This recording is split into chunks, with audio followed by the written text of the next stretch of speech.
that when I'm leaving.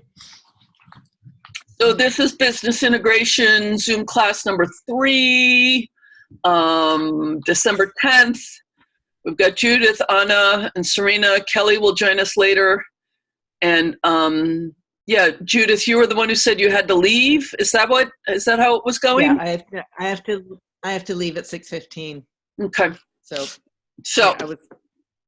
yeah. So I will say the same thing to Kelly, but if there's any one of these classes that you spend the time watching, this is going to be the one.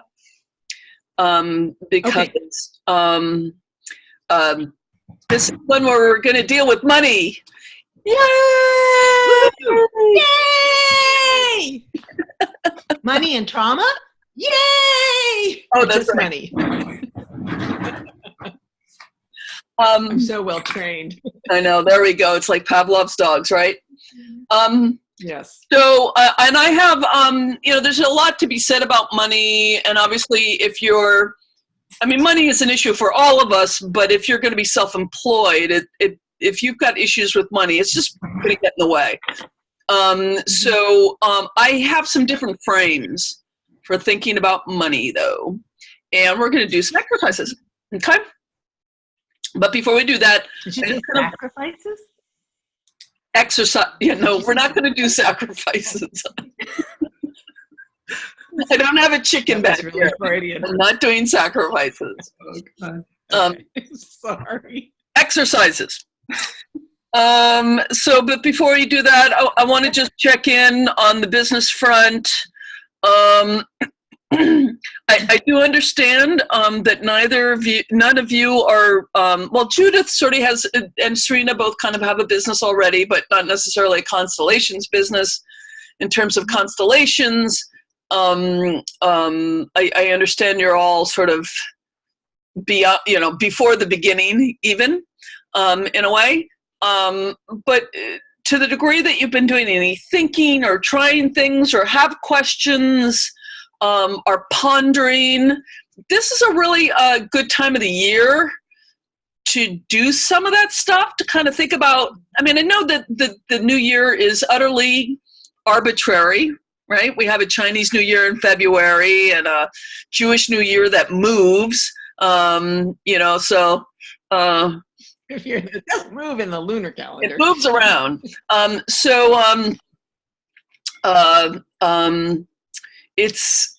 It's just arbitrary whether you do New Year visioning and thinking. But the fact is, the whole world, our whole world, our local culture is looking at, it's just thinking, I just heard on NPR, the best 10 movies of the decade. And, that's all going on around us right now. And I myself, every year, go on a 3-day retreat somewhere else to do both personal and professional. Like, I don't do any of this kind of work. I don't do my emails. I don't do that kind of stuff. I sit down and I really think about what 2019 was like, and, what's going on in my heart and what seems to be coming forth from the coming year. So it's if you're that sort of person, it's a good time of the year to do that. Not required by any means. But as also the timing of this course goes, it kind of launches you into a new year, just in terms of the timing of this course. Our last business gathering is going to be in the middle of January. So it'll be really launching you into a whole year. So to the degree that you're thinking about these things or you're working on stuff, just a little sharing some questions. And I know people are feeling a little overwhelmed, so be very gentle and kind with yourself with respect to this. No expectations.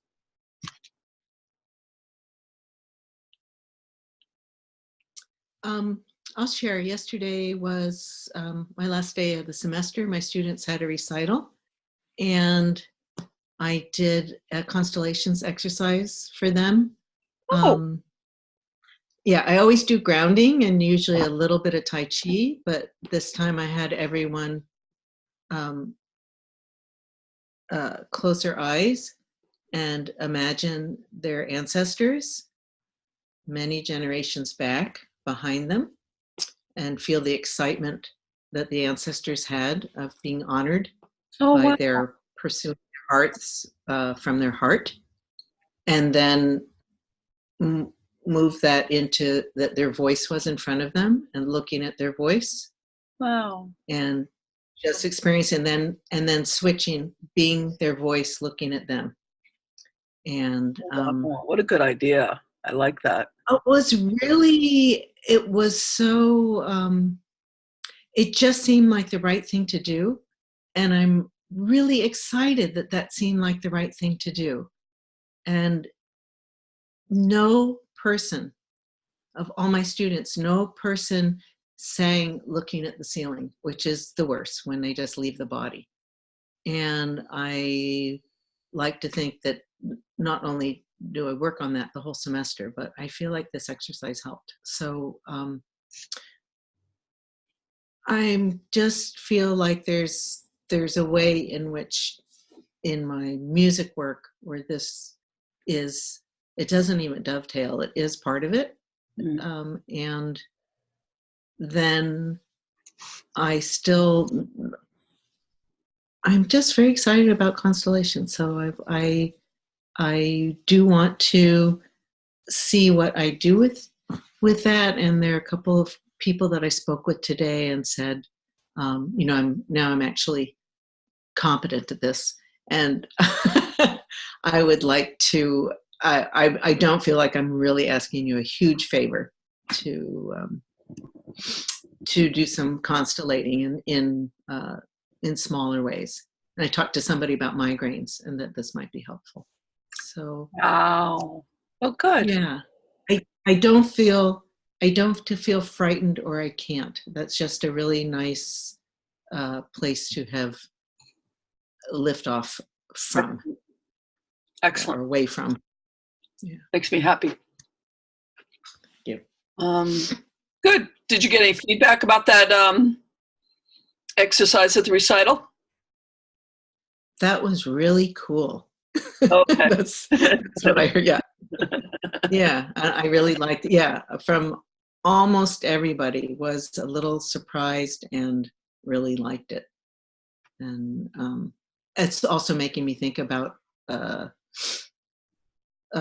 presenting a workshop at school that incorporates that, which like I do workshops on performance anxiety, and this is I can couch this underneath something that won't freak the university out, but that's very useful. Awesome. That's great. Lovely. Yeah, I like hearing about this is in a sense, the easy way to grow a business is in which it kind of flows from what you're already doing rather than feeling like, oh, I'm starting something new and it's like going from zero, sort of thing. It's working with pre-existing energy and resources. And it's not as much of doesn't have as much charge in a way. Yeah.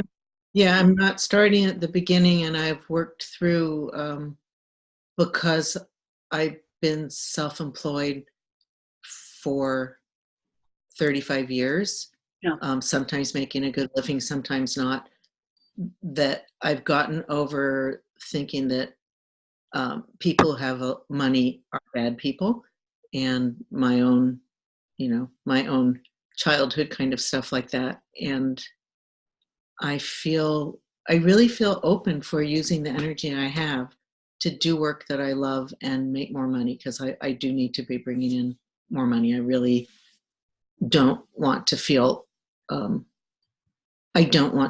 concerned about I don't have enough money. I just don't want to feel that anymore. I want to feel really comfortable financially. Yeah. Thank you. Anna or Serena? I started when I was in Germany. I started with a few people there, like an altar constellation. And I'm having regular sessions now with them. And this morning I had one that was really good, because it was the one that I told you guys about, the rose water, what was the money. And so this morning she was telling me, because she was looking for an internship, and but the one, and we also did a little constellation, like what time would be good and everything. And auf jeden Fall she found, the one that she had was, what first came up was not so great, but then suddenly she told me this morning that one came up and they even want to pay her money, and she got money paid from a job that was 2 months ago and the guy didn't pay the money. And also that was just, that was very nice to hear. And then she really felt that that this was a big support in getting the money flow going. So I think for me, actually, I'm asking people if they want to do it. I'm feeling more secure with the Altar constellation, because so that's young. And then also I have a friend she wants to pay me for that. She's really pushing me to start working with her next week. And that will be something it will be a mix from mini constellations, like one-on-one, or maybe an altar, and also painting. And I have a session with you tomorrow, and I will write you an email. Does that make any sense to write it tomorrow morning, or is no, it's fine. I mean, yeah. It's not going to get any more attention tonight. Maybe I can do it tonight. But for sure, I think what I want to do the same thing that Kelly was talking about, the end of the year. Okay. I want to plan that, and I have to find a date maybe before I even know what I'm going to do, I guess. But that's always the way to do it. Get it in the calendar, then plan it. Yes. Yeah, I'm a big believer in this. I was just Whoops, Anna, you froze. Oh, did everybody freeze? Pardon? Everyone froze for me for just a second. Sorry. Oh, that's that's what's going on with me. Yay! So, Yay. as part of the painting that you do, are you charging for this, or are you still? Yeah, I do charge for that. For the painting, obviously, but for the constellations part. Because it's integrated in, or is it still separate and free? No, I do charge for it, but I'm charging for it Germany with it's right now it is amount that is, how do you say that people can slide on scale. Yeah. Yeah. Great. Excellent. And even a small amount. I understand you all are just starting this. You wouldn't charge hundreds and hundreds of dollars for it. And for me, it's going into my workshop money box for paying for my education. Okay, great. Excellent. And I tell them that too, so that makes me feel better also to charge people. Yeah. As more you pay me, as more I will be better for you. Excellent. And Serena, what about you? What have you been thinking about?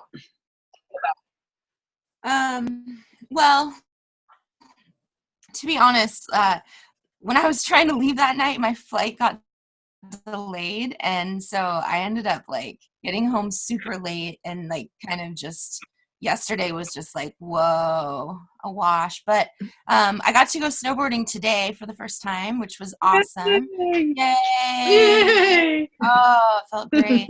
I bet it felt really different to be up there, and I feel really different. So I'm just really curious as to what's going to happen. And I'm feeling more like I was talking with my friend yesterday about like teaching yoga or doing some sort of offering up here. And I don't know. I mean, I know I'm going to put constellation stuff in it for sure, whatever I do, because that's like just how I'm thinking now. Oh, and the girl on the airplane, this is what I wanted to tell you. The girl on the airplane, she's like, what were you doing? And so basically I sat there for 20 minutes and explained to her all the, like what was going on and what we were doing. And she's like, no, I'm really interested. And so, yeah, that was kind of cool. And I heard myself talking to her as, oh yeah, well, I'm a facilitator and this is how I did it. But I was like really like that, and I was like, yeah, own it, go, own it. Good, it's working. And I had someone ask me about my business today, and like, so it's definitely like feeling stirred up. But yeah, I'm really thinking about how I can get some people to kind of practice on. That's kind of what I've been thinking about currently. So, are you on Facebook at all? Yeah, I'm on it. Because I had someone in my summer class. I do this one-to-one online facilitating class online, and was in the same place. I need to practice. And she put on Facebook saying, I've got this new thing. I want to practice. I have a few slots. And she had like 20 people sign up. Yeah. And after there were 6 or 7, she went, okay, folks, I am now officially starting a wait list. I don't think I'm going to get to all of you. Wow. So that's one really simple way. If you frame it correctly, people raise their hand for free work. Yeah. Or you even say, I'm just going to charge $15 just so that, I can kind of cover my time, but, or, whatever that feels good to you, or I'm doing it free for the next month, 6 sessions. After that, I'm going to start charging a bit. However you want to do it. But on Facebook, you probably get your raised hands for one-on-one stuff pretty fast. Mm-hmm. Setting up groups is another thing. That's something that I talked with Kelly, and which apparently Anna wants to talk to me about as well tomorrow. That's a little bit more work. Does that feel like an idea?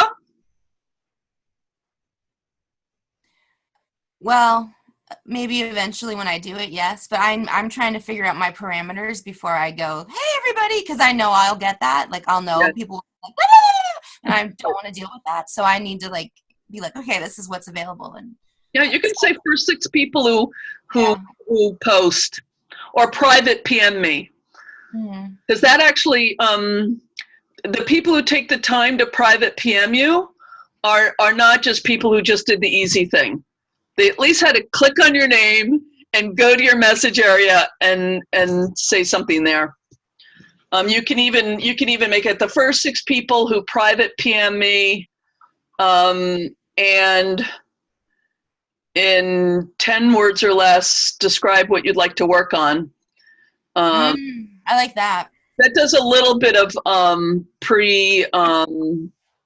sorting. People have to do a little bit of effort. And then you don't end up having 20 people and then having half of them, you write to them and say, let's set something up, and they never respond and they waste your time. They're the people who've made the effort.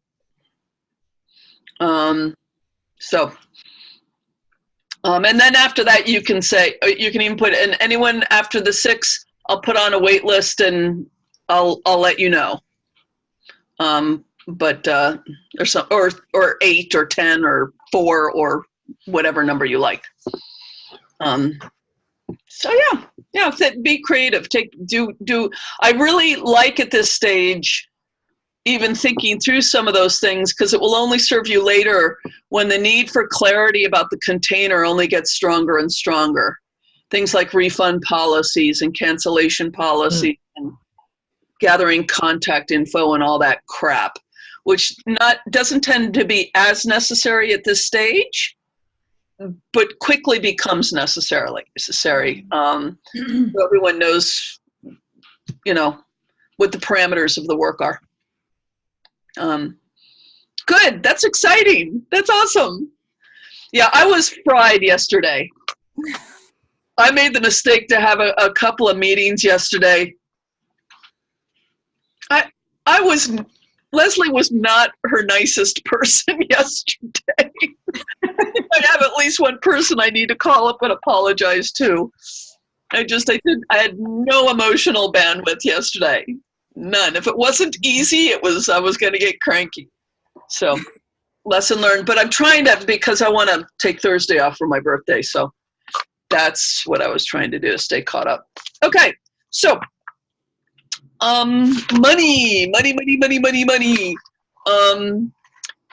First, I just want to review the material so far. We've gone over some of the heart-based business principles that I have. Yeah, that you already have a business, that if I can do it, anybody can do it. Long-term sustainability versus short-term enthusiasm, good enough for now, trying things in a spirit of learning, and that we're mostly about resilience, not to arrive at some particular place. I talked about the 4 basics, your services, marketing, infrastructure, and niching and branding. We're going to do niching and branding in our next gathering.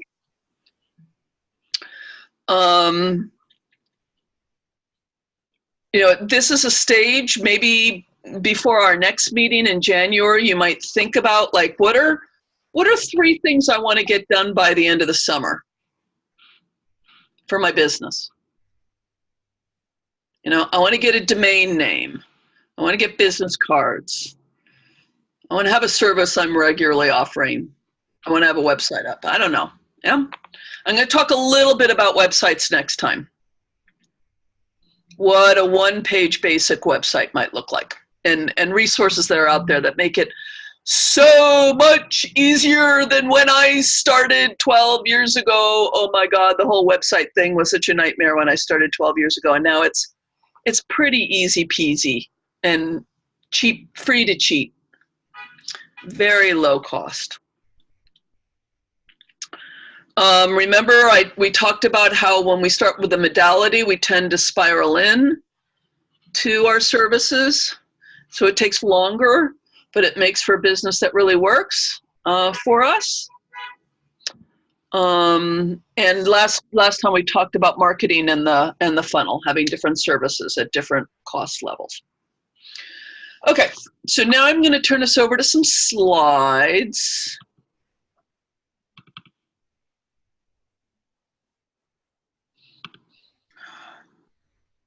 Sorry.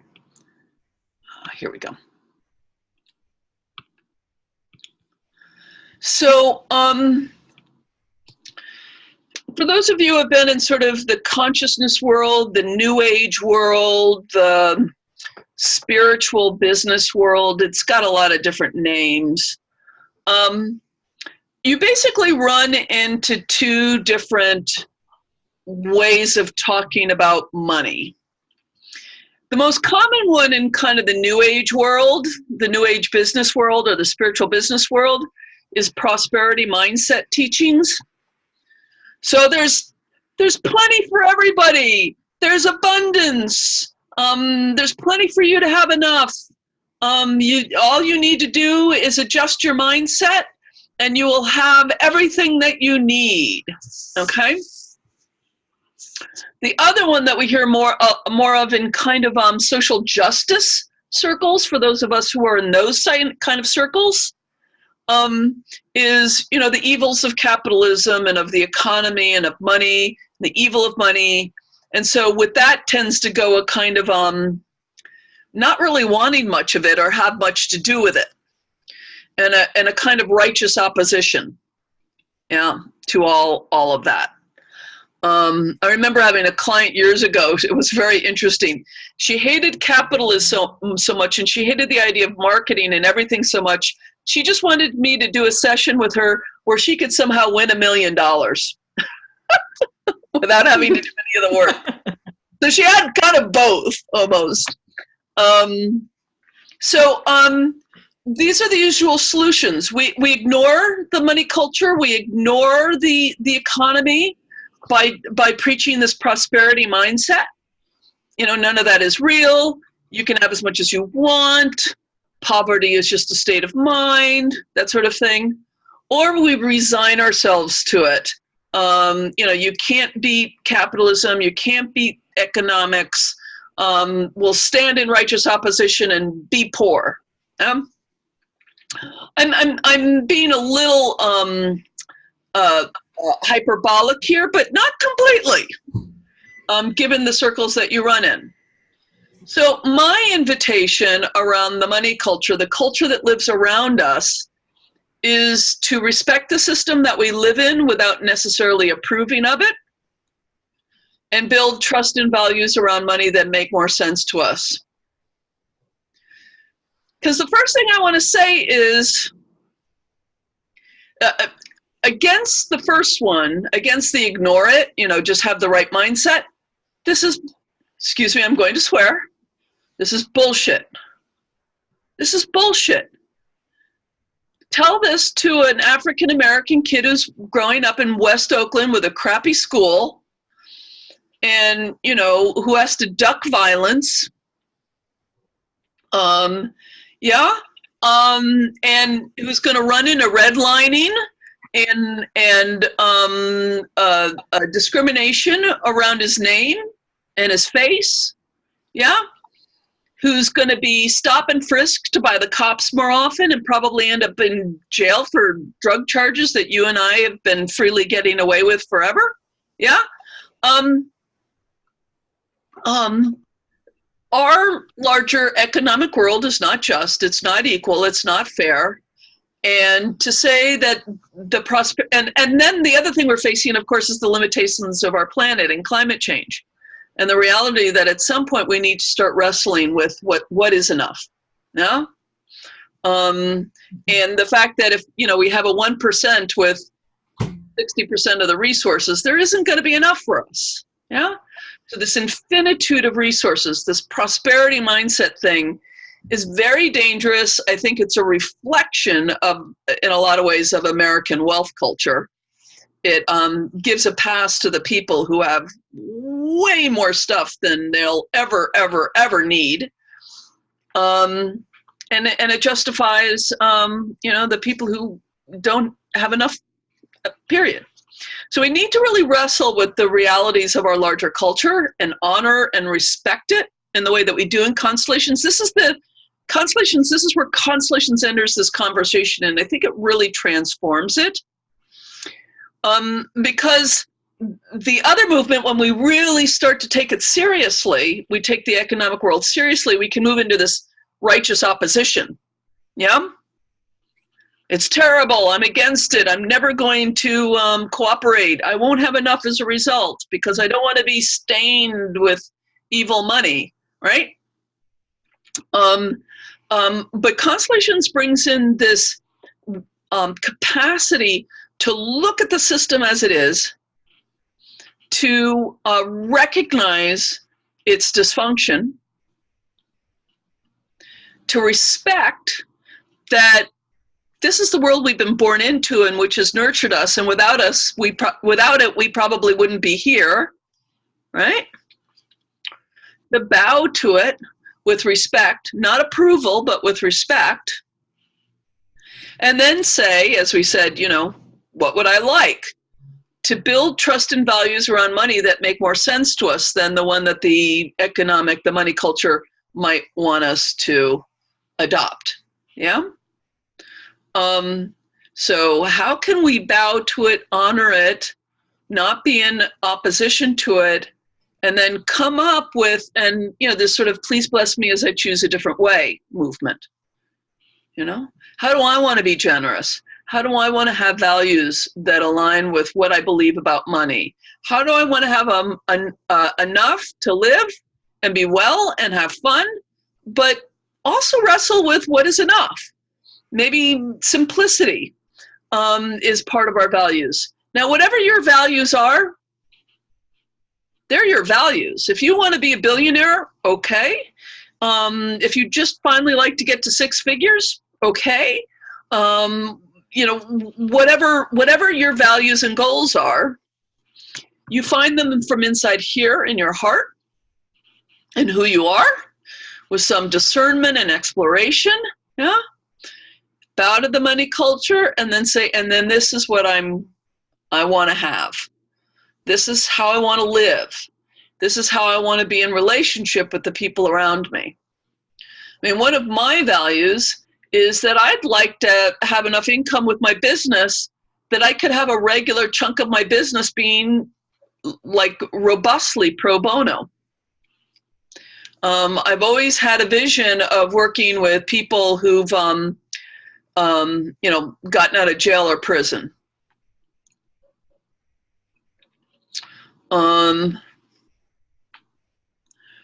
But to be able to sink a lot of time and effort into that, I need a little bit more money, you know?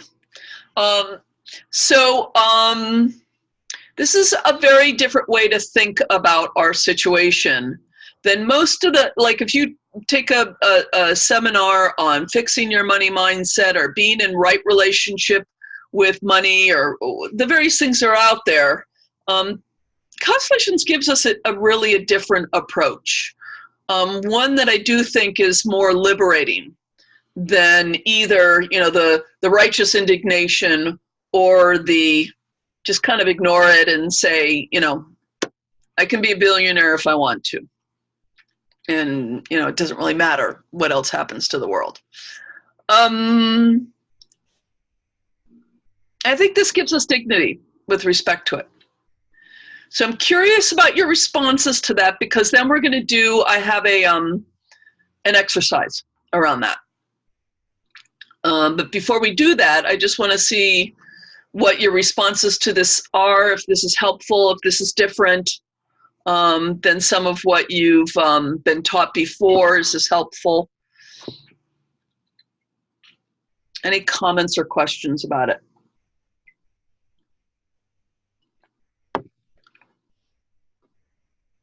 I think it's helpful because it makes it clear again. But I'm also thinking that is kind of how I practice my office in Germany.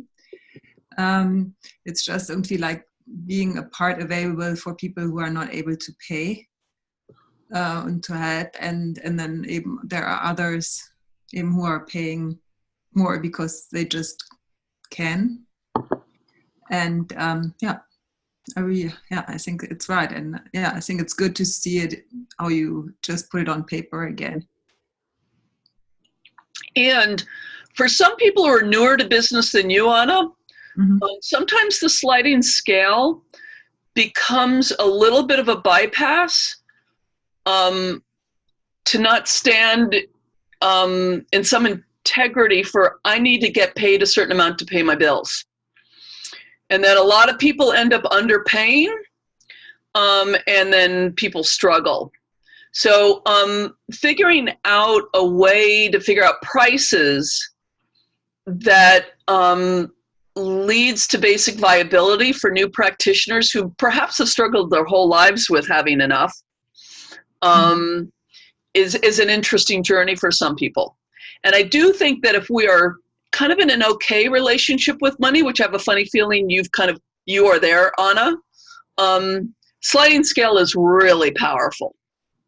Because it really does invite, you know, the broader range of responses from our clients. And I also got an idea for when I was planning an exhibition with art, and I'm just wondering, I didn't think it through now really because I was wondering to put an amount of hours what you make. Meinetwegen, this painting cost as much as 5 hours of your work, something like that, you know. Right. So okay. just put it in hours for the person who wants it. and see what happens. I'm a big fan of creativity and pricing. I'm also a big fan of non-creativity and pricing, particularly for new practitioners who are just starting out, and to stand and say, you know what, this is worth $50. I have to charge that for it. Particularly for people who have really had a hard time letting themselves be paid for stuff. Yeah. And that's something that we're all in different places around that sort of stuff. That's a really good place, something that a good issue that to come out of one-on-one coaching. Because each one of you are going to have a really different relationship with pricing and being paid for your work and that sort of thing. Yeah.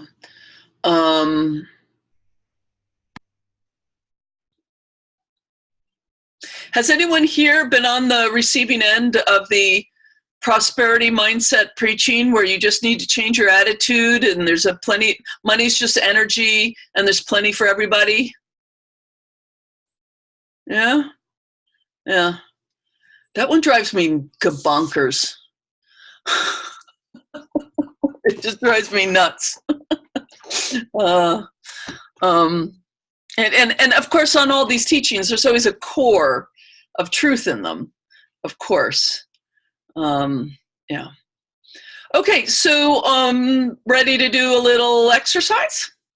A little constellation exercise? Okay, so this is going to be one in the mind. So remember what you're going to do is, it's mostly you're going to end up sort of imagining going into a space and seeing some representations there. Okay? So do what you like to do to center yourself, return to yourself.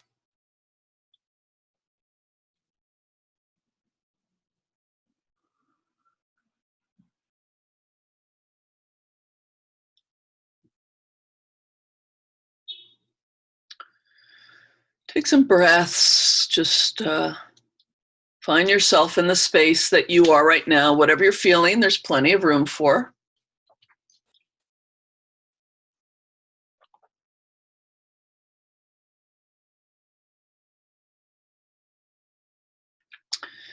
And then imagine yourself in a space, nice large space that feels good to you.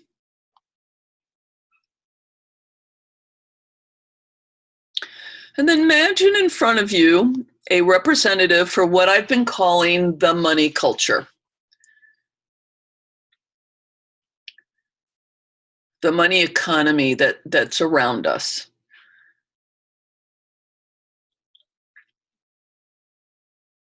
And just see a representative for that. I don't know if this will show up as a person or as a symbol.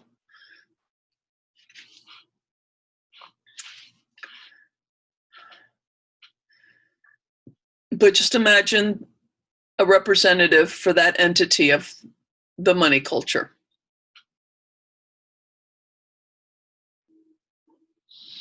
And notice what it feels like to stand across from a representative for that.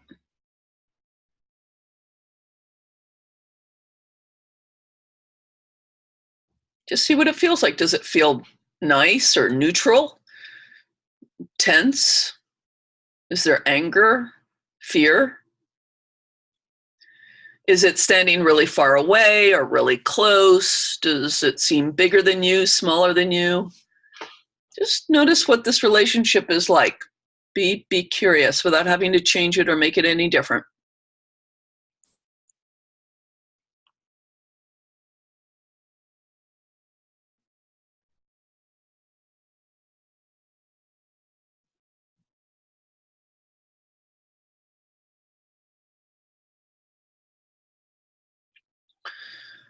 And as you observe your relationship with the money culture, then the parts of you that know how to do this slip on out of yourself and into the representative for the money culture facing you.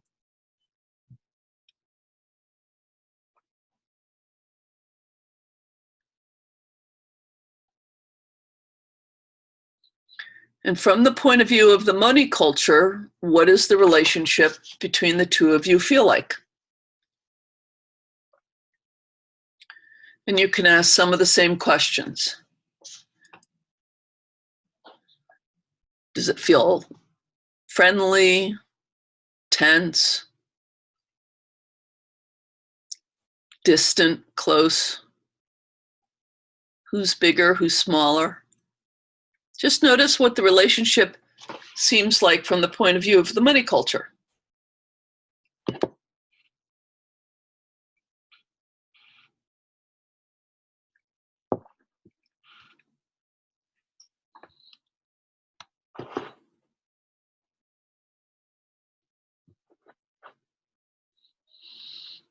And whatever seems useful about that, just take with you as you slip on out of the money culture representative and back into yourself, facing it.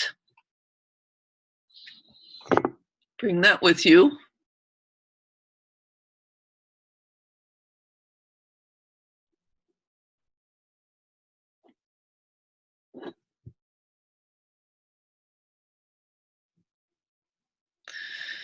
And then in your mind's eye, or you might even do it physically with your body if you would like to, I invite you to bow to the representative for the money culture, not in a spirit of approval,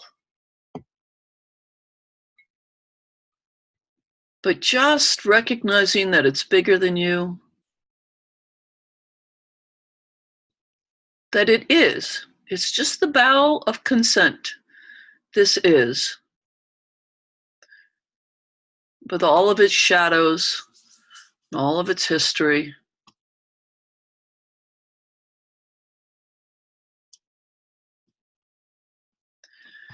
And then come up in your dignity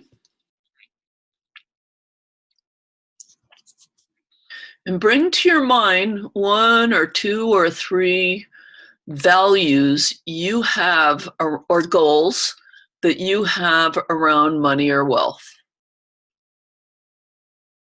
Values or goals that reflect your dignity and your genuine desire and need.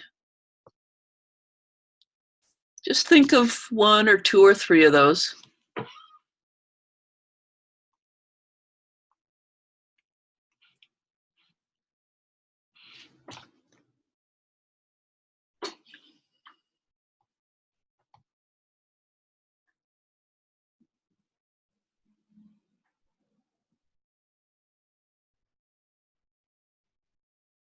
And just say to the money culture, these are my values and desires, with your dignity.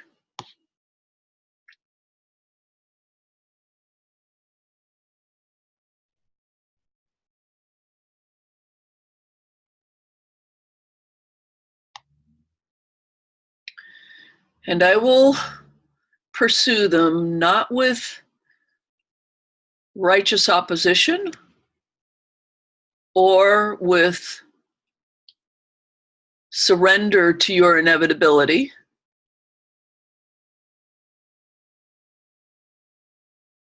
or with any illusion about what you are. I carry them as part of my dignity.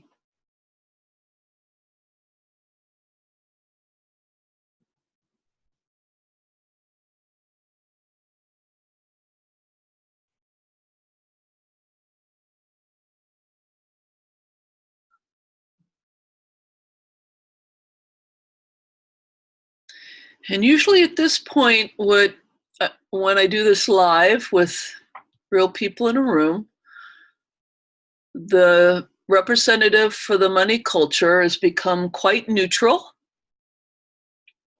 and even a little bit friendly and says, I don't mind. It's not exactly a blessing, but it is, I don't mind.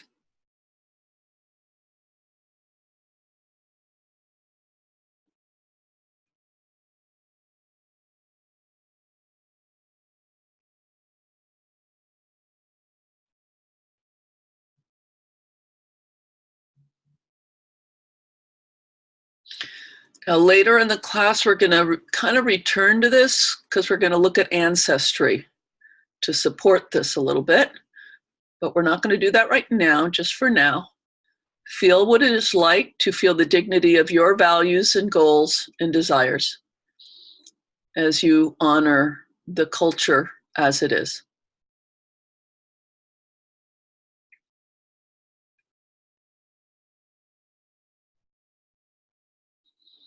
And you, in a sense, with the bow, choose to stop expending any effort on resisting the money culture. Instead, direct that energy into your values and goals and your dignity.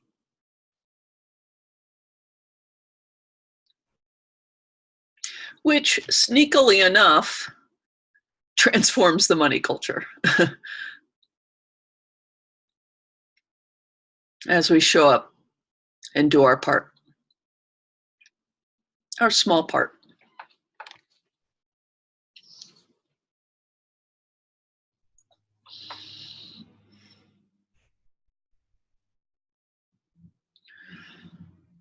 And so you can let this imagery go.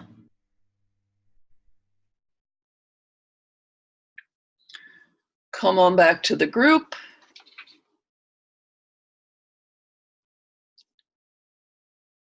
Okay.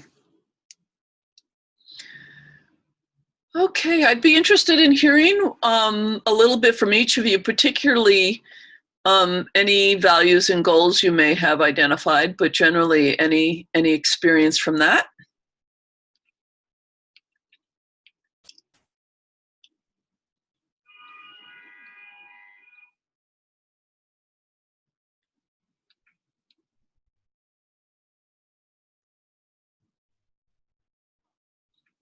Anybody?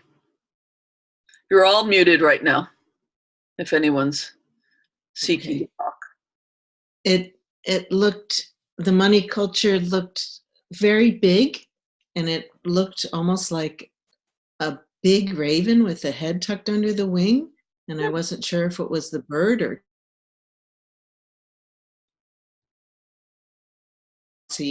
glossy black, and seemed quite formidable and huge. And when we traded places, it was thinking, she is so very, very small. And then when I came back to being me, it didn't look so big anymore. And I was clear that I want to be paid well and fairly for what my skills are worth, and that I want to, the goal of my work is to enliven and enrich people's lives. It's interesting you use the word enrich. Oh, that is funny, huh? Yeah. Nice little metaphor. Yeah. Awesome. Serena or Anna? Yeah, I got this. Oh, do you want to go? Oh, it's okay.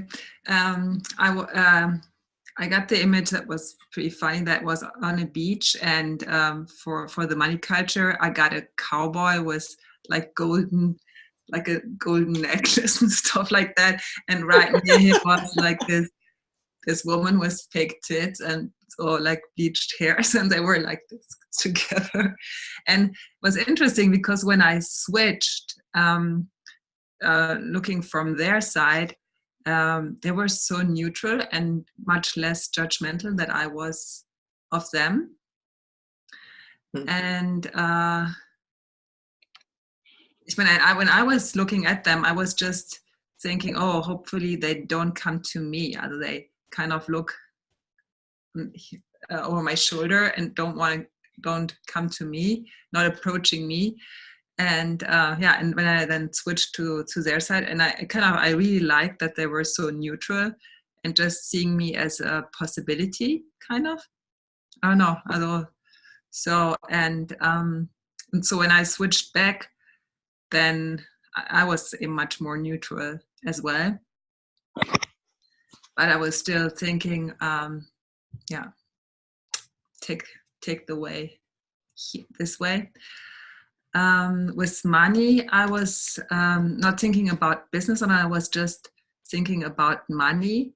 And then my goal is just to have enough to have a healthy and happy life, and to support and being able to support others and share. So I don't know if that. Yep. Whatever comes to you. Yeah. Oh, Excellent. Thank you. thank you. And Serena. So my representative was like this. I mean, it's almost like this image of this man in a business suit with a hat on and like great, and he's like running carrying a briefcase. Like it's like this kind of like Frozen. Like that was my representative. And yeah, I know. And yeah, like there wasn't much connection between us. And it was kind of this like, why should I care about you kind of thing. And then so I kind of got out of that. I need to teach you how you need me. Like I need to like show you why you need me. So more education. And I guess what's important to me is having a work-life balance and helping in a way that makes me feel good, that I enjoy. That's good for me too. So. Okay. Good. For to have a life where you can go snowboarding. Well, it's necessary. Good for you. Good for you. Okay. So, yeah. I really, when I kind of stumbled on the way in which constellations changes the way we think about economics, we don't have to be in resistance and we don't have to be in surrender. We can make our choices in the presence of what is. Yeah? Okay. So the next topic that's connected to this, which may be a little bit more of what you generally think of when you think of around doing money work in constellations, is ancestral impacts. So we just looked horizontally at the local, like the present moment, the world we live in and how it impacts us. And then the ancestral question and exploration is the vertical one, yeah? So when our ancestors experienced unresolved trauma, the resonance remains. Yeah, we already know that. So when specifically with respect to money, the questions become, what were your ancestors' experience of poverty, lost wealth, financial betrayal, et cetera, et cetera, et cetera? Okay? So when I'm doing interviews with people who are having financial issues, what I often stumble on is extreme poverty, experiences of extreme poverty.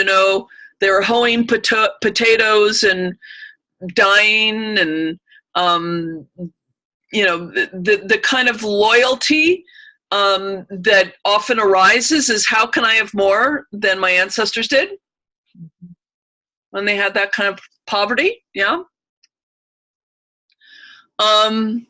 Lost wealth, having it and then losing it. This is often an issue with European Jews having had all their wealth taken in Europe, but of course not only there. It's interesting how many stories there are of, a brother stealing, they were in business together and the brother steals all the money, that sort of thing. Financial betrayals, things like, think about slaveholding.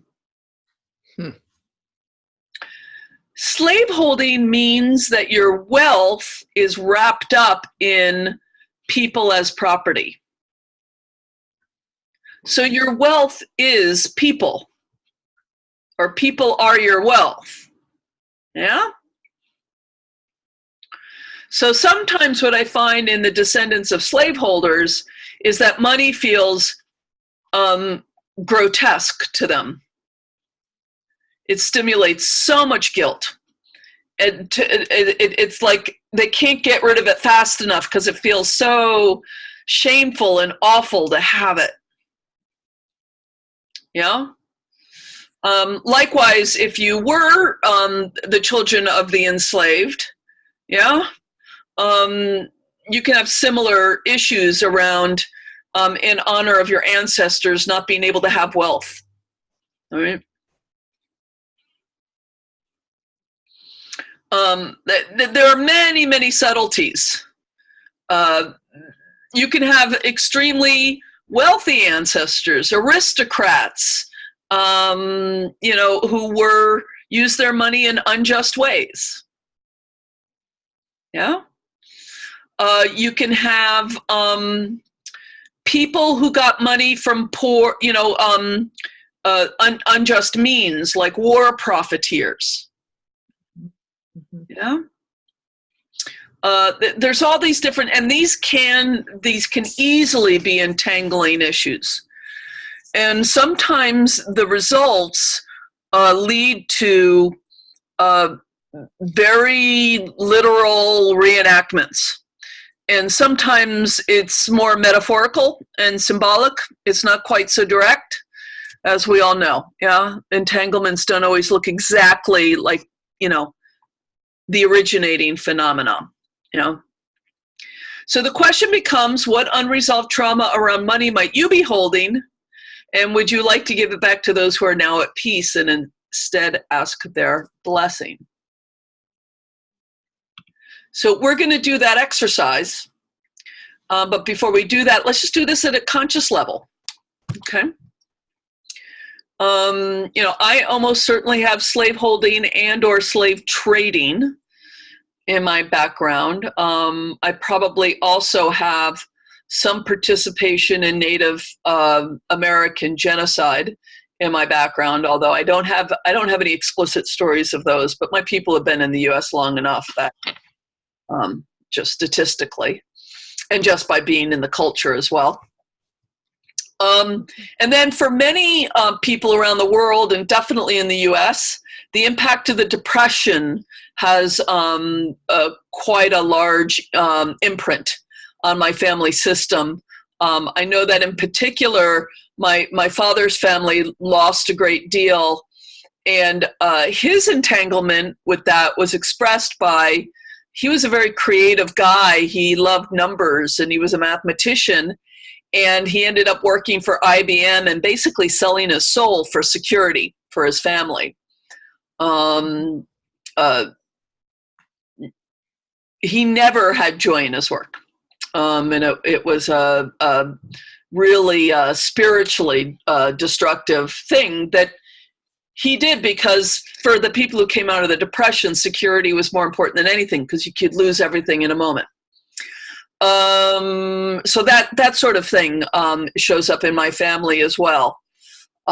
So as you begin to think about it, what shows up for y'all? Financial stories. And sometimes you do this work when you hang out with like a money coach. The first thing they'll do is take you through some of this stuff. So this is at the conscious level, but we'll address it in a more constellation-y way in a moment. Just at the conscious level, what are some of your stories?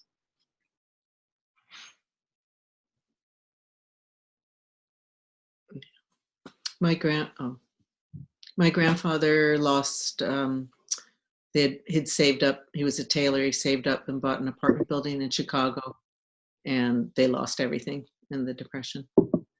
Mm-hmm. Yeah. And everyone can be unmuted. It's a small group and we don't have a lot of background, unless you have background noise. But you can just pop in and share. I mean, I feel like I've told mine mostly, but my grandmother definitely was affected by the Depression. My dad's mom, that was the Korean side, and the Korean War and immigration. And and my grandpa was a opium dealer. Okay. Yep. He did that work. And then, my grandparents coming over from Palestine, leaving everything. They lost everything, yeah. Lost everything, yeah. Yeah. Yeah. And then rebuilding in different places continuously throughout.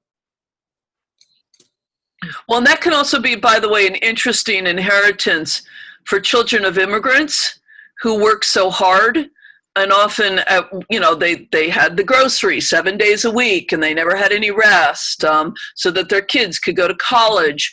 Often creates kind of a funny weight of guilt for the children of immigrants here in the United States that can be very hard. Yeah. Mm-hmm. Yeah. So my parents, they went to the Second World War, but actually my mom, they went to that family in the village, so they always had enough to eat. And same with my dad. But I think when you were saying this was working so hard. So my grandma had a store, and then my parents had a store, and we were 6 children. And so they financed all our studies and everything. So they were working really hard, and I felt often very guilty about that. And also, because they were working so hard, you didn't get any money from the government. So I was always wishing I would be one of my friends and to get the money from the government while I'm studying. Then I didn't feel so guilty. And also I needed to work also a lot when I was off school during the time. So, yeah. Anna, how about a couple of generations back?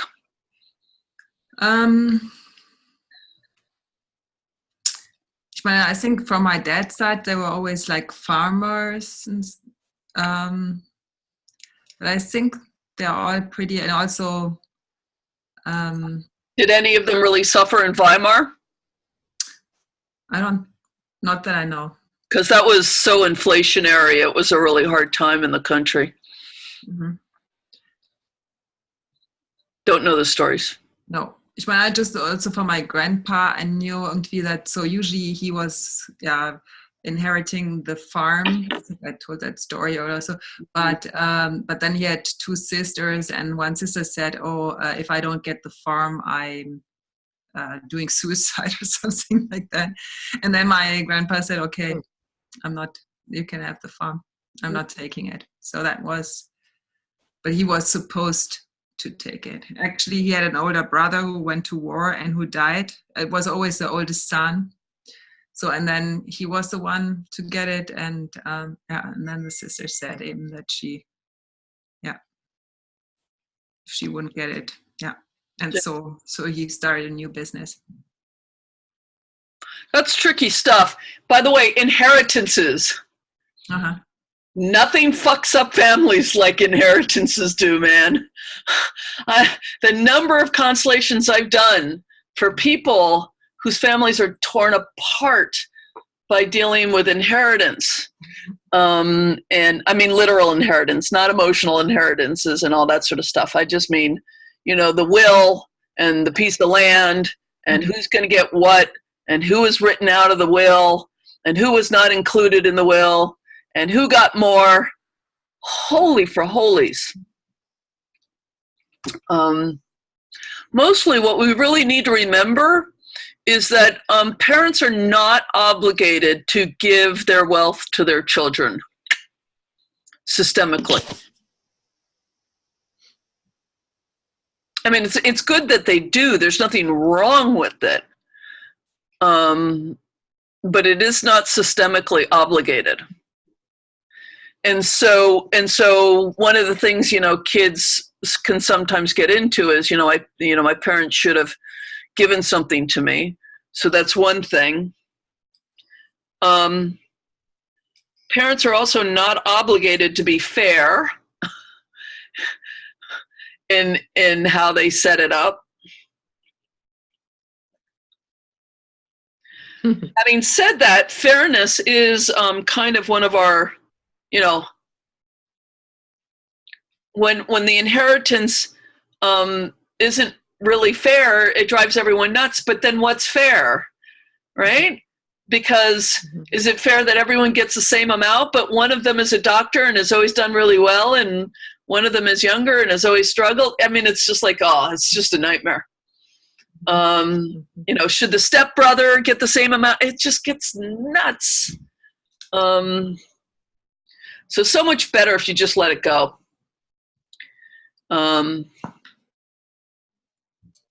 When my father got remarried about 2 or 3 years before he died, and there's a big chunk that went to me and my brother and sister, but they had bought property together, and all that went to her. And when she died, all of that went to her kids. And I just had to go, not my choice, didn't belong to me, wasn't mine.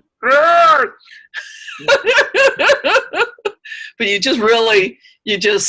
gotta, you know, they loved each other. It's their property. Doesn't belong to me.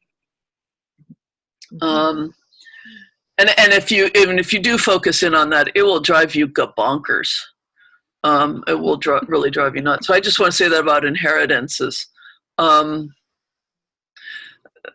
Hellinger has some interesting rules about who should get what when it comes to like the land and family businesses.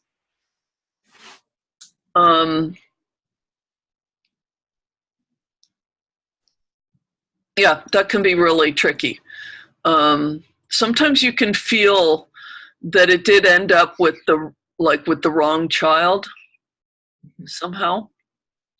And also that's another thing. The farm is often the business can be a very powerful entity in family constellations. You know, it got given to the wrong person, it got lost, it got left behind.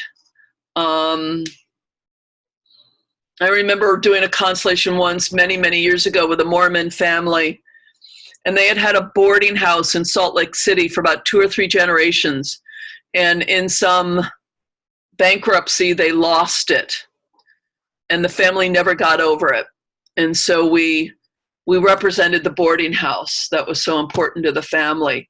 These are often, be on the hearing for the family farm, the family business that got lost or ruined or left behind, or it burned down, or whatever. These can be really important elements in the family system, because they're wealth, but they're also places. That means they're land, they're places. So they play a lot of roles in the system. So what I think I'm going to do now is Judith is going to be leaving soonish. I see 6 minutes. Is that correct, Judith? Yeah, maybe 8. Well, this meditation is going to be longer than 8 minutes. Okay. Do it with us for a little while, or you can disappear in the middle of it and come back to it.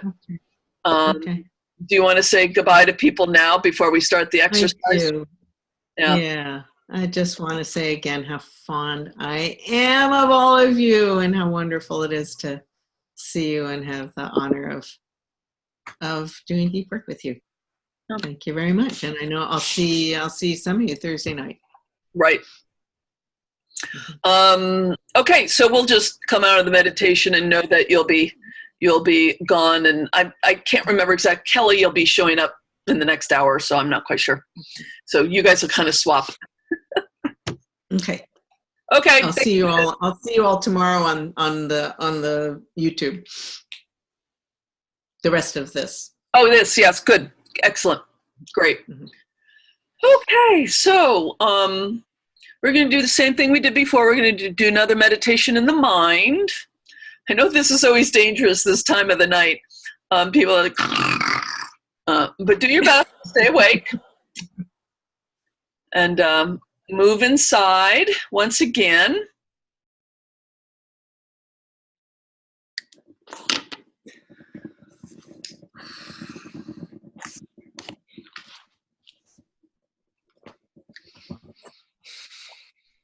And you can just go back to kind of where you left off at the last little constellation in the mind.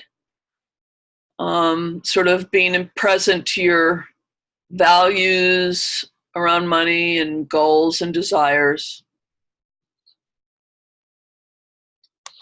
But instead of the money culture, which is going to be kind of implicit in this constellation, but it's not to be your main focus. In front of you, I just imagine a kind of classic view of your ancestors. So your parents in front, and behind them their parents four. You might imagine them on a hillside or on bleachers. So each row is a little higher than the one in front of it. So you can sort of see them fanned out in front of you.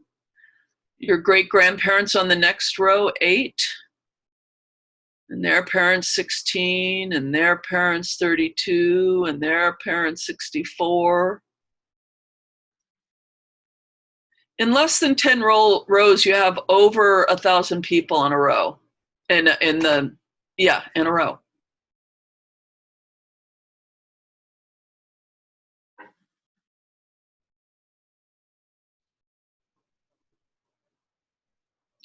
And just kind of scan them a little bit. Notice them. There are lots of different people up there. Men and women, yes, but from different times and places and circumstances and different personalities and different triumphs and different wounds in their life.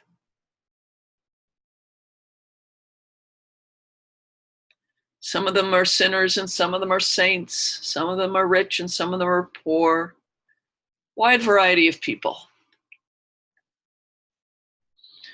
So I'm going to go through kind of a list of financially related life circumstances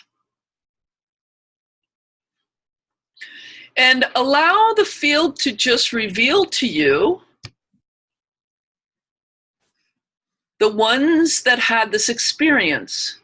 Some of them you may know specifically. You know their story, you've heard it.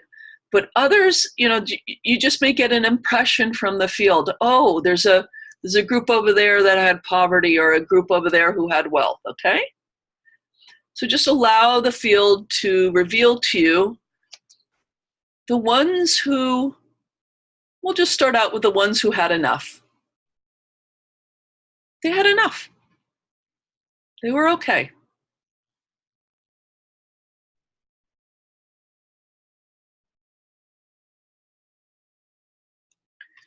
And then notice the ones who had extreme poverty.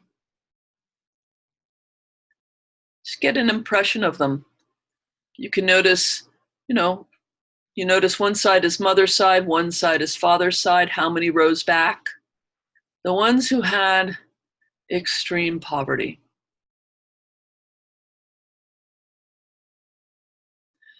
And then notice the ones who had extreme wealth, who had a lot more than most other people around them had.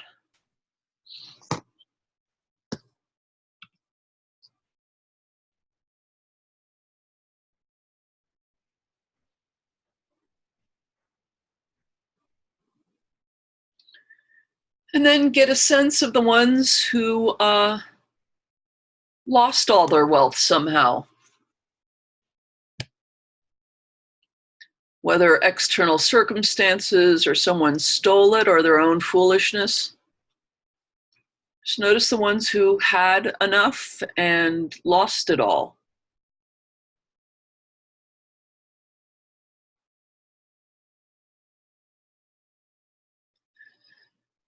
Notice those who had enough and were generous with others, who shared with their community.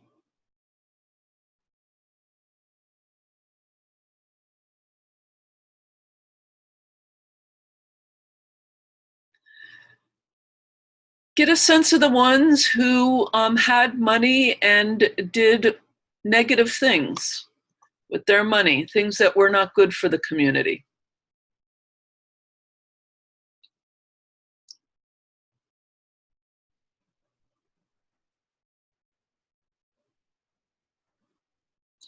Notice the ones who got their wealth in honorable ways,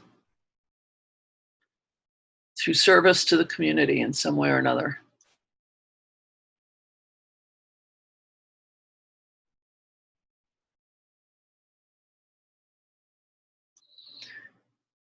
And then notice the ones who got their wealth in not so good ways, perhaps through theft, war profiteering, selling drugs.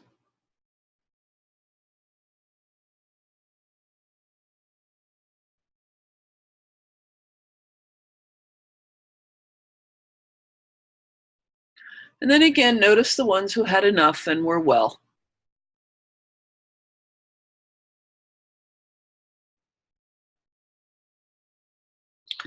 And then I invite you to bring to mind one problem or issue you have with money. Bring to heart something you wrestle with, or maybe something you just like more of. Something that feels a bit like a limitation at this point in time. Just bring to your mind that. And then notice the ones in your ancestry who experienced something like this, something like what you're experiencing, either literally or metaphorically. And again, notice if it's on mom's side or dad's side or both. How many rows back? Is it a lot of them who had this experience or just a few up in one corner? Just connect with and notice the ancestors who had some original version of this thing you wrestle with.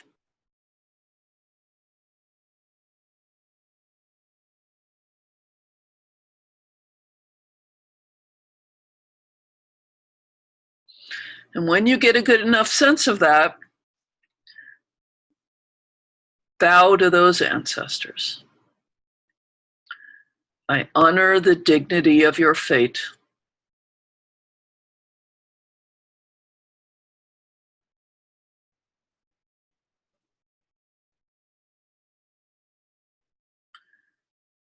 I have a place in my heart for what happened to you, and I leave it with you. Please bless me as I choose a different way.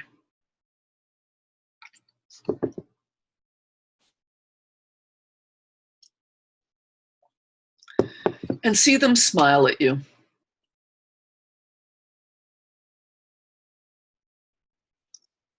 See them wishing you well.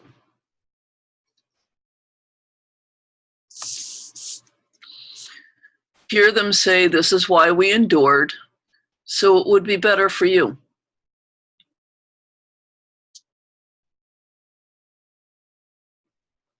Honor us by being well,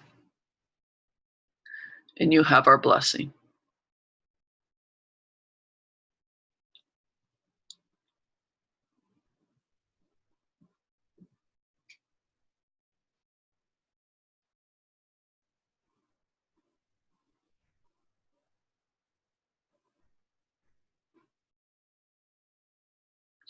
And then notice the ancestors who were okay with money in a way that would be useful to you. Actually have a resource, an experience.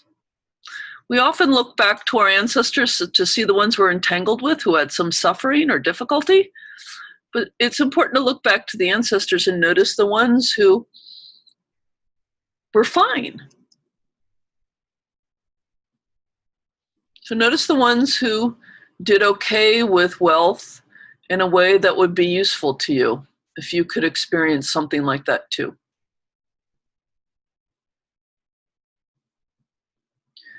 And look to them and ask for their blessing. And hear them say, of course.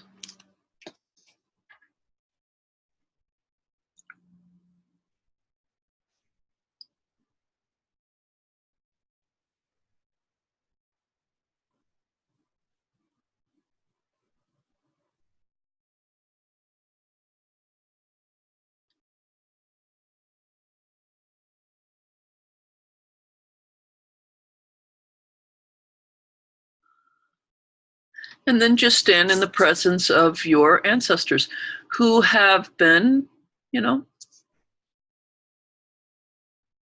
living their lives in the presence of their money cultures, for thousands of years.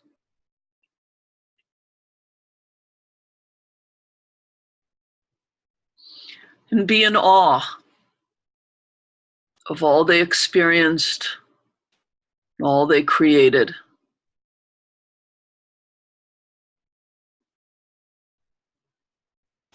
And then in your mind's eye, turn away from them so that you can feel them at your back and you can face forward to your life, where you do your part to contribute and create.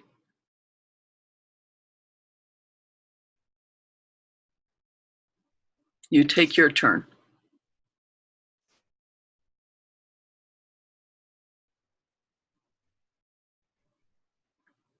Hear them say, it's your turn.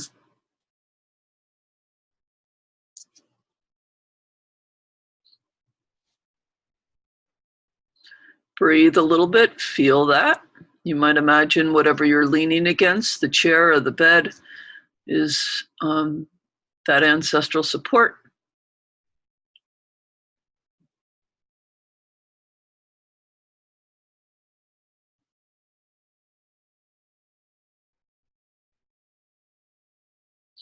And take your time coming on back.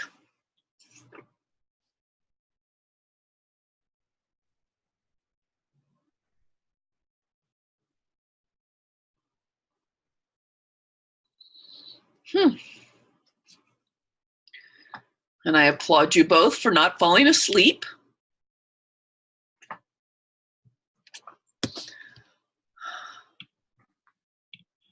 So what was that like? What did you notice? I think I see Serena wanting to try and capture some of that a little bit. But what was that like? What did you notice? What happened? Well, sometimes it was hard to get recognition. Sometimes I would just see like a shape kind of the swath of the people. But I feel like it was still working. And I really liked it at the end when you were saying, it's your turn to create and contribute, and feeling all of them behind who have done their part, and now it's my turn. It feels cool. Yeah. It's interesting. I thought I saw a little reaction, a little like, oh, okay, yay. Mm-hmm.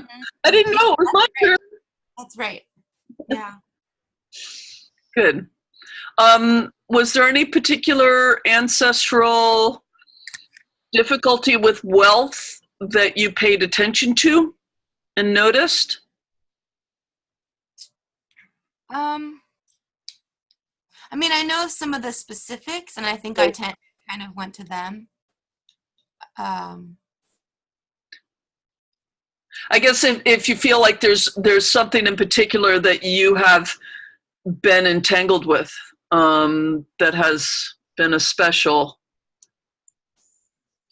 I'm pretty sure my grandfather, the one who did the opium, I feel like I've been entangled with him, just not wanting to work.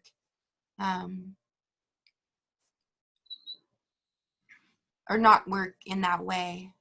Like Right. wanting to find another way, like working smarter, working less, like working, like those kinds of thoughts. Like, yeah, I kind of feel that a little bit. And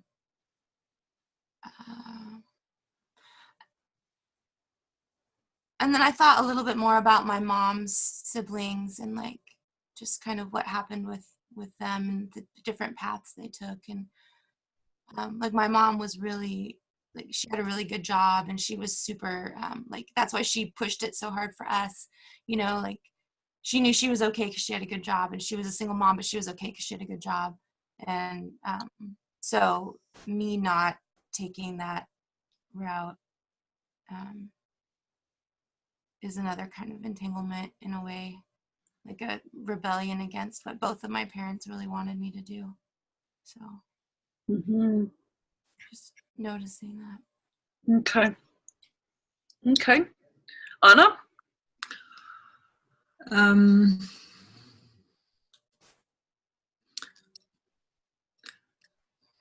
I don't know. Ich meine, for me, it's just irgendwie, it felt, also the crowd felt pretty, I didn't see they looked pretty neutral, you know. So when you were saying irgendwie the ones that irgendwie suffered irgendwie the most, or irgendwie something like that, then I saw, actually, I saw one guy who was on the floor, and he was disabled. Hmm.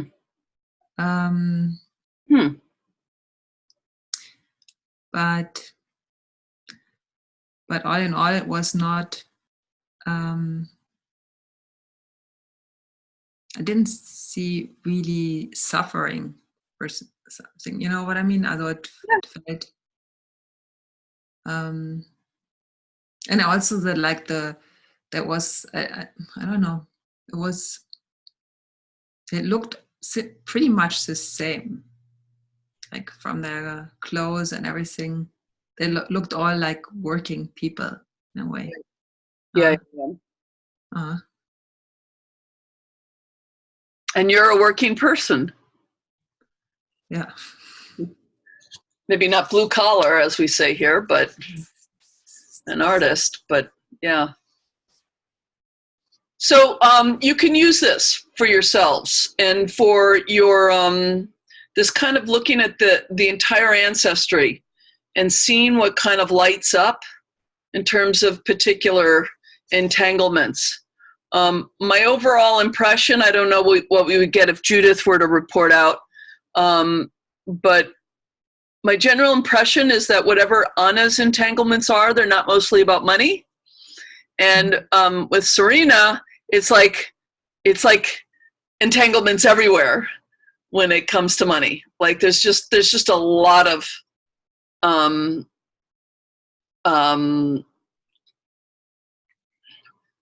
hard history around wealth and having enough. Does that land for you, or are you a little like, well, maybe, I don't know? Oh,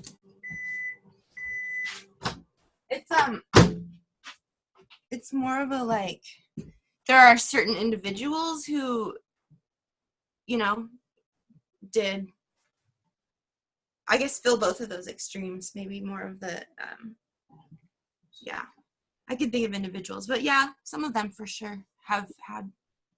Yeah. Well, I mean, again, this sort of, if we look at both of the fields that you come from, the Palestinian space were so, not only your parents, but so many that they were amongst, lost all their wealth, right? That side. And then in Korea, between the war and after the war, I mean, Korea was really quite known for being, until the miracle of the 70s and 80s, being incredibly impoverished. This is why we have so many Korean adoptees in the United States. One of my cousins is one of those. Yeah, yeah. I've had a number of clients who are Korean adoptees. It's a very difficult fate, extremely difficult fate. Yeah. And then there are those ones who the parents never got around to getting them citizenship and were sent back. Oh. Yeah, this terrible thing over the last 10 years or so. Terrible. So anyway, okay, good. So it's 6:31, or yeah, everyone's in the same time zone. It's 6:31. So let's take a break. Let's take a 10-minute break, okay? Pee, get it some tea, whatever you got to do. and we'll be back at 6:40. Okay. Okay.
Yes, Moosh. Yes, Moosh.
I'm knitting. Shall I show you what? It's pretty Sure. ridiculous. You see this? Yeah, it's beautiful. I'm just doing like every second row or something like that. When I think of it, I take one more and then you knit until the end. And then you have something like a scarf. But you don't need to think. You can just knit. For cross hemispheric work, it's good. You don't have to count or anything. I tried to learn knitting when I was a kid. My sister knit, and she was left-handed and I was right-handed. She tried to show me and we could not figure it out, and I gave up. That was the end of that. Yeah, I never made it to pull over or anything useful, but this one is so easy. So, yeah. Those socks you gave me, is there, can I just throw them in the wash? Yes. Also ich meine, if you're washing with like a wool wash or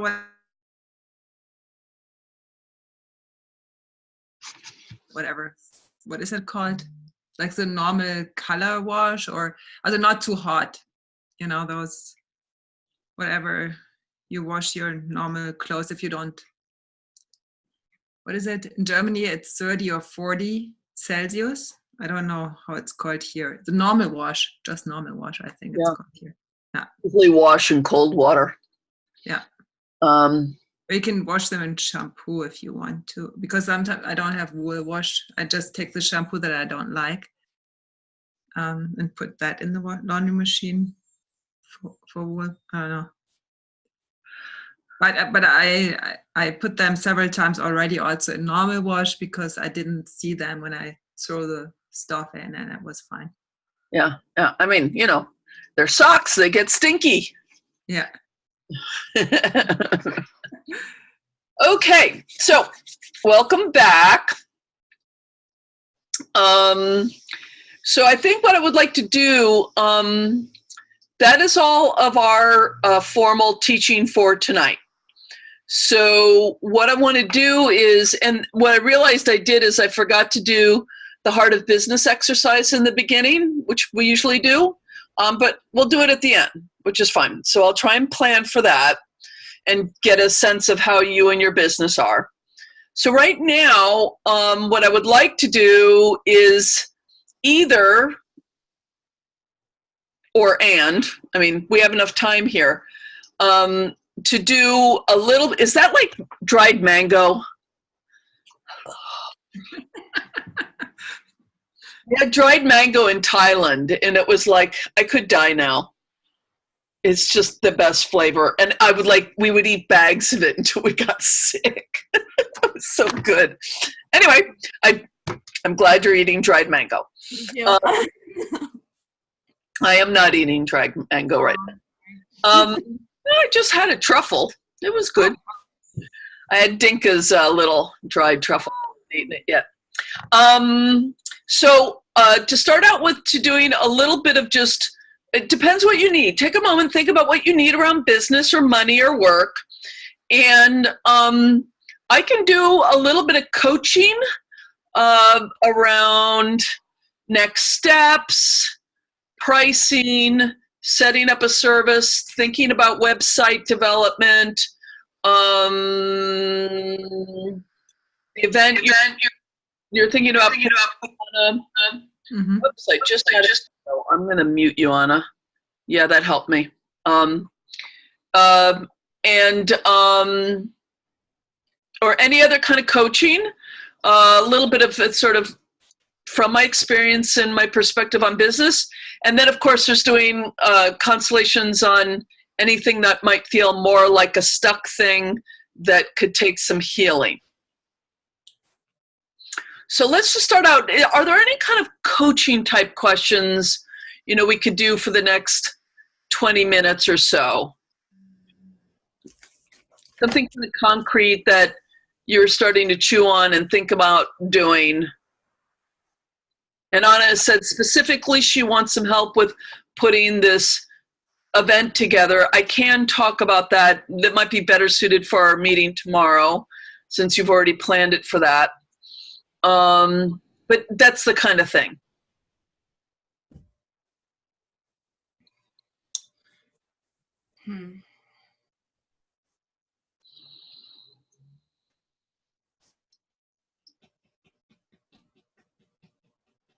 I think I'm still trying to wrap my brain around how to like tell the people in my community about this thing and have them like actually show up and try it. Like I'm still kind of because what's happened so far is the people I have talked to are like, oh, that's so cool, I'm so proud of you, that's awesome you're doing that. And then it's like, I'm like, oh yeah, well I need to practice. Like, oh yeah, okay. And then it's like, okay, so, and then maybe it's also me not being like, okay, I'm ready right now. And part of that's been because we've had training and I was in Colorado and, you know, but so now I'm back and I'm like, okay, now I could start trying doing something. What I was thinking about on our break was, because like I said, basically I've been talking about old ideas. And so I feel like I need to have kind of one of those processes or writing, or I'm not even sure what the procedure is, but something to like kind of help me divine what the next step is with respect to Constellation, because basically it feels as if I'm going to keep doing, you know, what I'm doing, but then have some sort of, but I would really like to be a facilitator. I like that idea a lot. Right. And so I'm like, I don't know that I want to just keep leading it that way, because I also, that could be like me just being like, oh, I don't know if I can do it. And then just like, I'll just do this instead. I think also I'm feeling insecure about if shit comes up that I can't handle, and like feeling vulnerable about vulnerable populations. And I know that where I live, like it's a really small town. And I mean, regardless of the fact that there's a lot of alcoholism, like it's just like, yeah, it doesn't, I guess I'm having a hard time thinking about the people who are going to be my clients in this town, you know? And I'm thinking they'll probably come in from the mountain and more of like the hotel guests and that kind of thing. But then if it's that kind of thing, that's less, you know, healing. Yeah. So I'm kind of, I guess I'm still kind of back at that stage of like, okay, I know I could probably use this in massage and yoga, but if I actually wanted to be a facilitator, how, like what stance would I take? And Right. And what I would recommend is that you make that your goal and then think about what would get you to there. So instead of thinking about, okay, how do I hang out my shingle as a facilitator tomorrow? You know, imagine, because getting to a place where you can put together groups and really be seen and perceived as a facilitator is probably going to take a little bit of time, not because you aren't one yet. I'm so glad you claimed that. That was awesome. But because being seen as that does take a little scaffolding. So is it you do a bunch of one-on-one practice for a little while? Is it, you know, that you do some you know, integrating with your yoga and your body work now? Is it that you do these really informal get-togethers with friends for a while?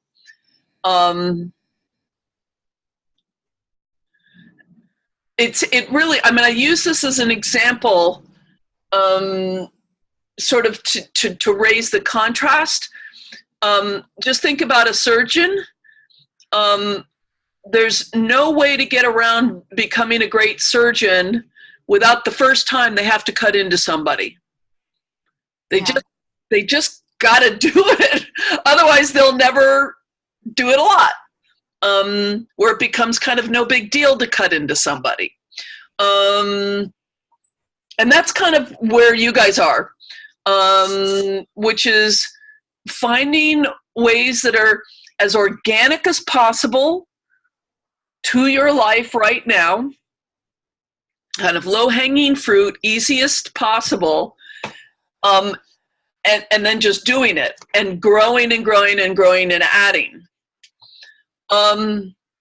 Some of this stuff is related to what you're doing right now, Anna was talking about doing it with some painting and some of it is related to your own kind of personal style. So for instance, when I finished my first, my training, when I got trained, I set a date and it was about 6 weeks out. I put up a meetup, I put the word out, I recruited 2 clients. And as soon as I was done being trained, I was having monthly events. And I've done it ever since.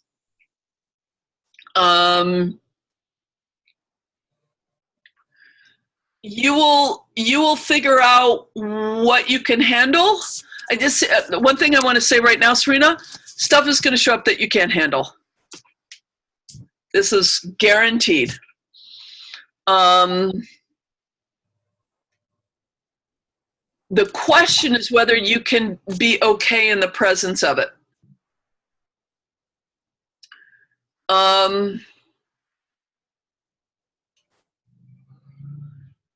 And set people's expectations on the front end properly. You know, I'm not a clinical psychotherapist. I'm not a trauma expert. That's why sometimes there's that language in some waivers around this is not therapy. Right? So that as people's stuff arises, what you're wanting is, you know, if you can do even a tiny bit of pre-screening on the front end, you can have a sense of, you know, someone's not ready, like they're like, they might want to call 911. You know, they're really having an extremely hard time. That's not what I'm up for. It's not a good thing for them to do. But the average person, you know, neurotic people like us who show up for this kind of work are going to be able to gauge how much the situation can handle and only show up with that much. It's what we do because it takes care of ourselves when we do that. Right? I mean, if someone who knows where you're at in your work, you know, really, they're not going to want to really let go. That's not what they're going to want to do. They're gonna manage themselves at the level that you're ready for. So, on the one hand, I want to say, don't worry about it. As long as you're being clear about expectations and where you're at. And on the other hand, there are going to be times where you sit there and go, "Holy shit, what have I got myself into?" Mm-hmm. And that's something you kind of got to be up for. But you can build up to it, build up. But this is, you've seen, doing constellations work, it's not for the faint heart. It really isn't. Yeah. I mean, I've been told that with body work as well. Like people will just give you as much as you can handle, kind of. As the container can hold. Yeah. Like of the resonant kind of situation, right? Yeah.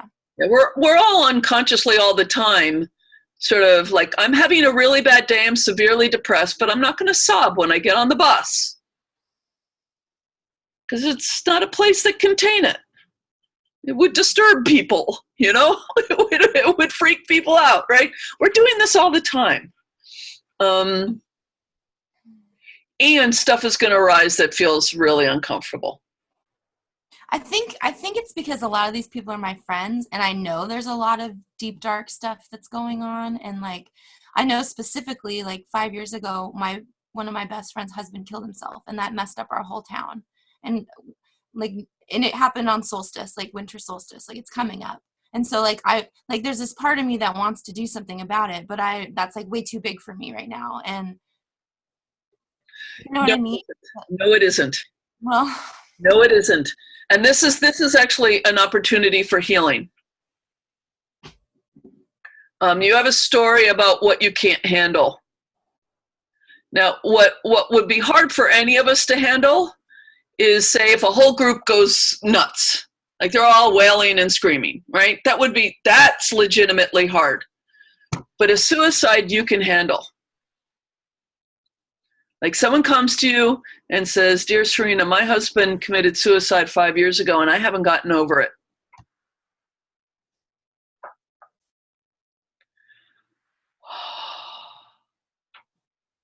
You say, okay, let's talk about that. That seems really worth honoring. Yeah. See see where I'm going with that? I feel like the whole community needs something. Well, that's a different thing. Well, that's what I'm talking about, because he was a big member of our community. Like, he was someone we all looked up to. Like everyone was shocked.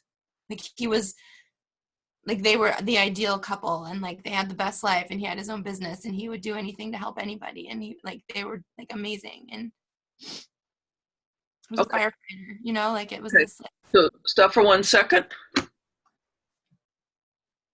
What would you set up?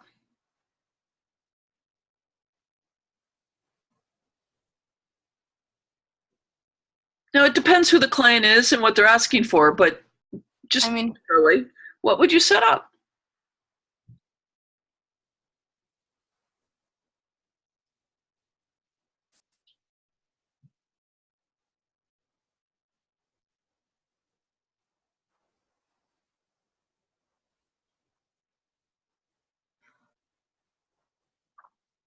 I don't know. There's so many different thoughts I'm having. Like him and I don't know. Something about not. I don't know. I think I'm triggered. Yeah. So for one thing, you probably wouldn't. That's what I mean. You probably wouldn't facilitate your own wound, right? Yeah. That's just, again, that we've talked about the boundaries around this stuff. Your husband comes to you with an issue. Your daughter comes to you with an issue. Your father comes to you with an issue. You're probably not going to be the facilitator for them, right? Because it's going to be too close. So if you can't get distance, if you feel like you're caught up in whatever the thing is, then yeah, you probably can't facilitate it, right? But there's a difference between identifying areas. Like I've had friends come to me and I'd say, I'm part of that situation. I can't facilitate that. No, okay, good. That's good to know. There's a difference between that and having, this is one of the things that the bowing, but right now, could you, all three of us, just bow to all the people who have suicided? Just bow to them. And this is not collapse. This is to honor that this is how some people's lives end. With respect, not pity. Yeah. And then let's also bow to all the people who've been affected by loved ones who have ended their own lives. Let's just bow to them.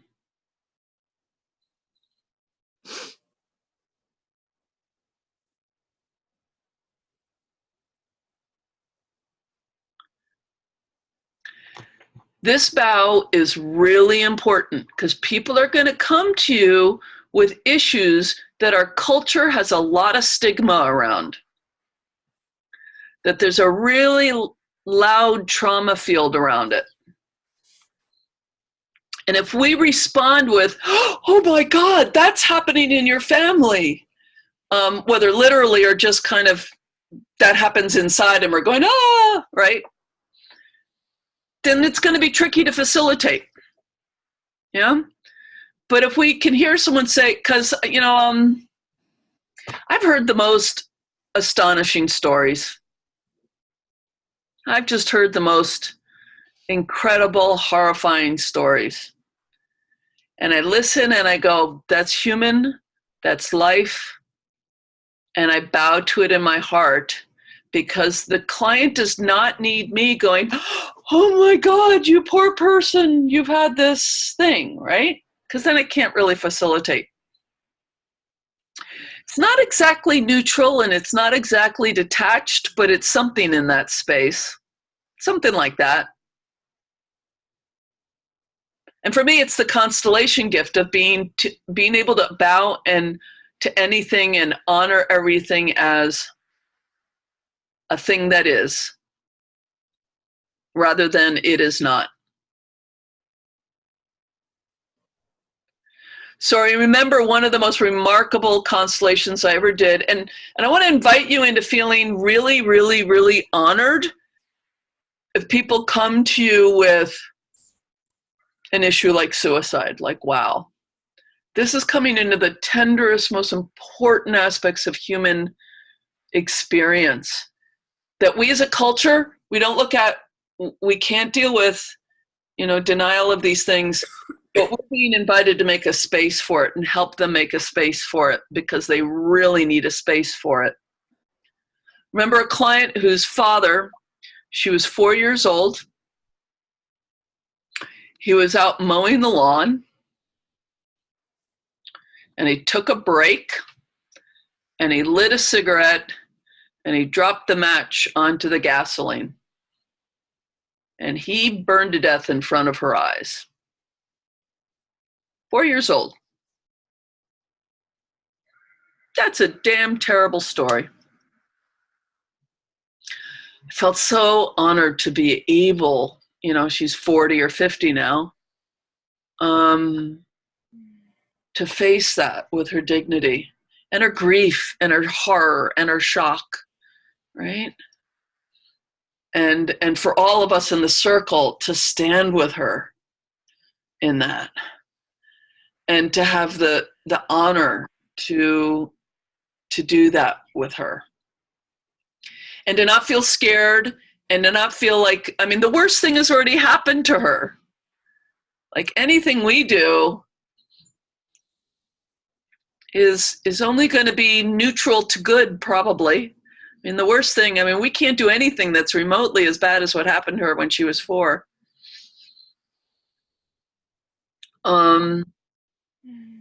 And she's begging for someone to have the calmness of soul so that she can finally be present to it after all these years. Bizarrely, once you really start doing this, there's something that's kind of pleasurable about it. Maybe that's the priest in me, right? I know. Yeah. So now, yes, if you're in a small town and you start dealing with issues that you're actually part of, that's harder to facilitate. I actually think that's a lot of it, because even as their body worker or as their whatever, like I still feel like I'm a little bit. Yeah. And that doesn't mean, by the way, that you can't do anything with stuff that you have some overlap with. You're a member of the community. You're not the dead one's brother. So there could be a good place for you in this to do this with them. I don't know.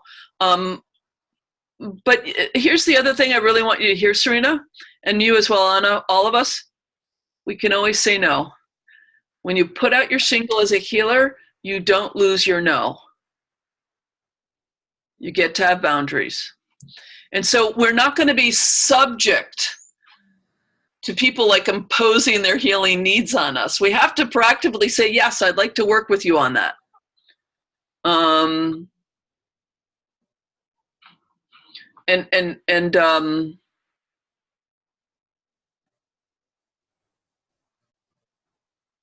Yeah. So I encourage you, Serena, both of you, to just find places where you can practice and do this and grow it a little bit. It's true, having been a priest for 15 years, doing a constellations group didn't feel like a big deal to me. After having sat by the bedsides of people who's, were being unplugged and stuff like that, and the things I had heard people tell me, I had kind of a thick skin around this stuff. I think you're going to be okay, though. I really believe you're going to be okay. And when it comes to putting out your wares, you just start doing it and finding the things that are next. And I sent you an email today about making some sessions with me. I can zoom in more into your particular situation and see what the opportunities are to try stuff that feel, obviously, you know, one of the sins in horseback riding when you're learning jumping, you know, is if you've only gone over a 1 foot fence, you don't suddenly send the horse and rider over a 3 foot fence. You know, you build people up that the challenge should be a challenge they're ready for. So, and the sin is called over-facing someone. So I don't want to recommend over-facing yourself because that can be very discouraging. On the other hand, we want to make sure you're at least going over the cross rails, as they're called in horseback riding, and trying some things.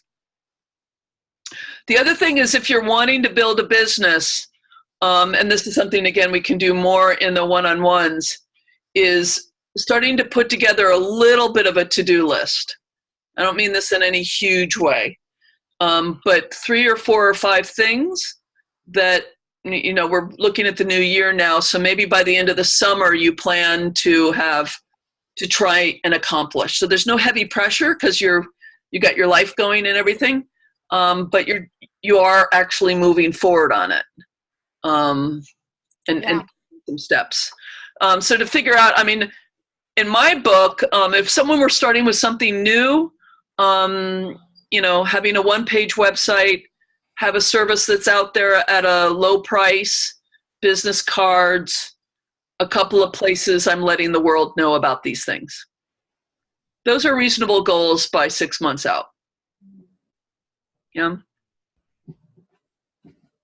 By 6 months out, you know, you might be doing some, you know, 2 or 3 one-on-one sessions a month, and by the end of the summer, you may have done 2 or 3 group things. Yeah. Depending upon what you want to do and what the easy opportunities are. Doing these things in small towns can be tricky, for what it's worth. Yeah. Thank God for the internet. You can't do body work on the internet. It doesn't work. Anna, do you have anything that you would like a little coaching with?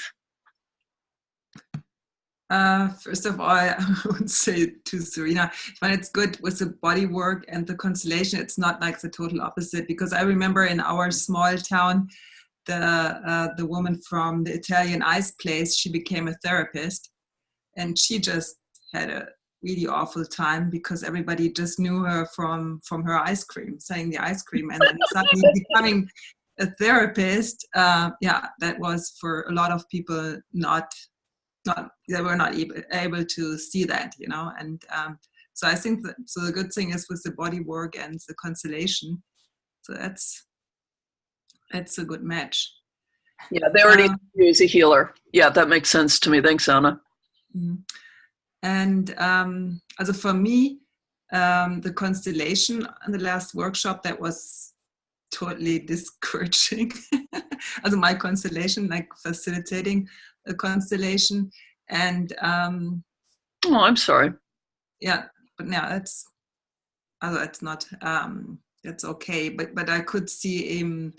So I think him now was doing the little things like the altar constellations and stuff like that, that makes them really starting out, or really putting a lot of care into how to talk, of the, like the even you don't call it an interview anymore, but then it's so much easier to talk about what's happening or how it feels.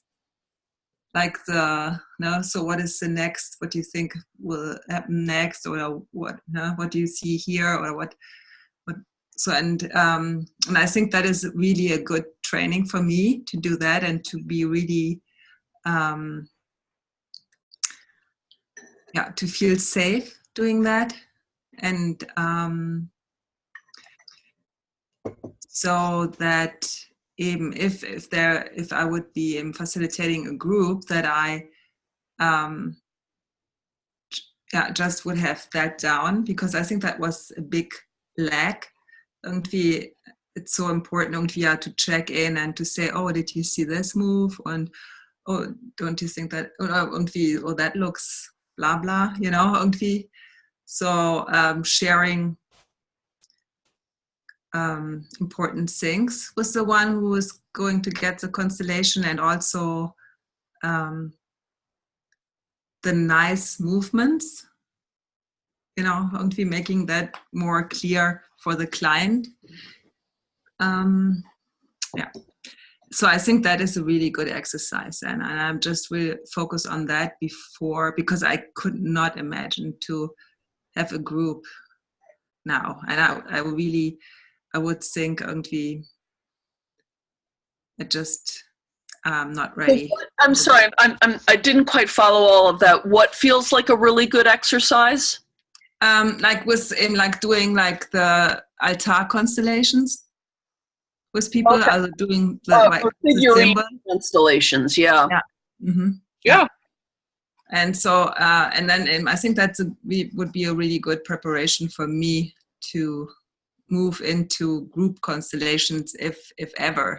But I really would try also to facilitate groups, and just how it feels and how much I can do. But even just to be more safe, or just to get one skill more down, I think it's a really good thing then to do the. I mean, like I said, that I think, unless people feel like they want to launch into doing full constellations in groups, the way to sort of practice is to do one-on-one, because then there's less management generally.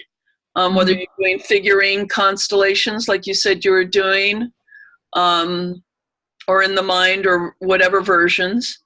You can do them live or online or even on the phone. And then the other thing is to do these kind of sort of a workshop. I put that in parenthesis. I don't mean that too heavily. But, get a group of friends, a potluck, or whatever, and do a bunch of small mini constellation exercises, like the exercises that Serena and Kelly and Grace came up with on the residency. Those were great. Yeah. Those were great. Mm-hmm. And imagining, doing a few around, like I just came up with a New Year workshop theme, because people are always looking for something that can help them think about the new year. It tends to be an easy sell. Even if you're just doing a potluck and you're not actually selling, people are like ready to come. Like, I'll do some reflecting on 2019 and some looking forward to 2020. Where am I right now? Take a look at relationships, work, money, health, love, the big themes of my life.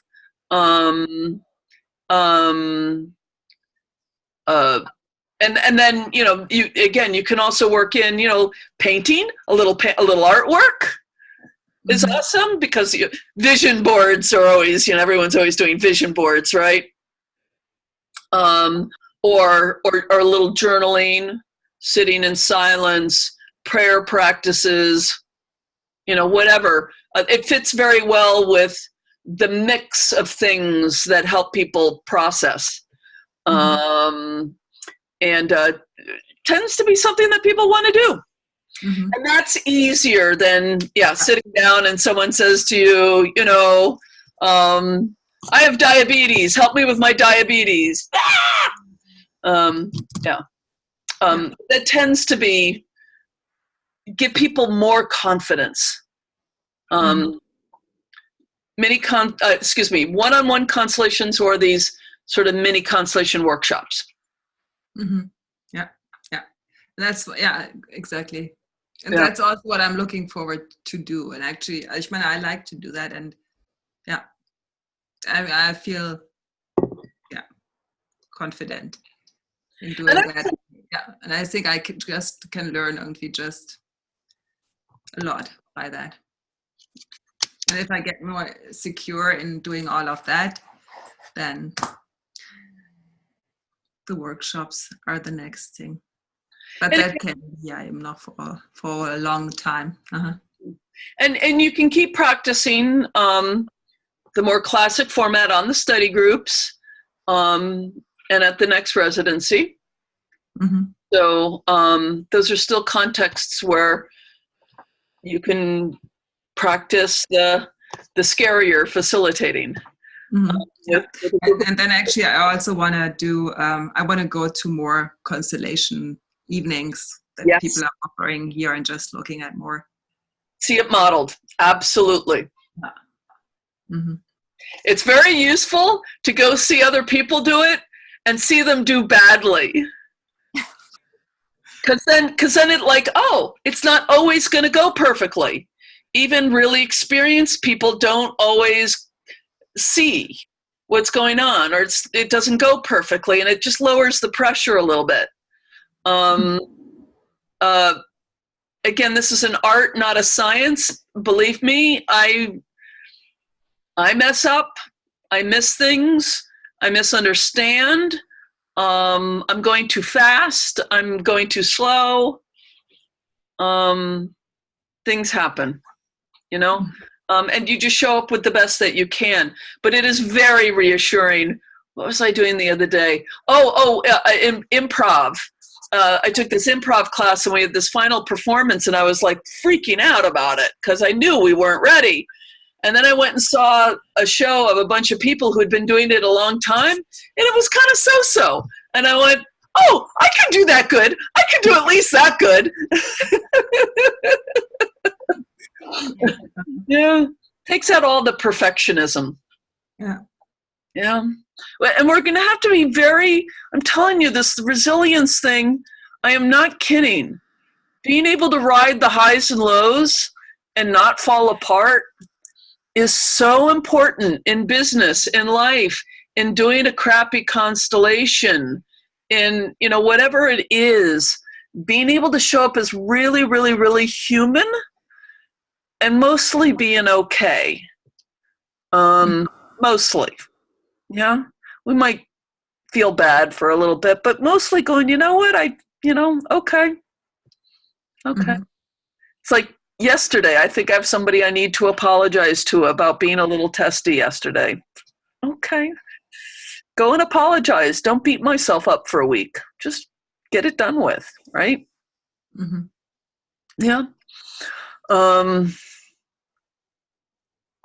Okay. So in our call, we can talk more about putting together that workshop. And Serena, hopefully we'll meet soon and we can talk a lot more about thinking about what are some of the first things you can do. Okay, and offer and seeing if I can resource you a little bit more to feel like you're ready enough and safe enough. Oh, that's really interesting. So safety came up for both of you. Different contexts, but both safety. Okay. That's really useful. Let's do about Constellation around feeling safe as a facilitator. Yeah. Because Anna used the word literally. She actually used the word safe, feeling safe or not safe. And safety was implied in what you were talking about, Serena. Does that sound okay? Mm-hmm. Okay.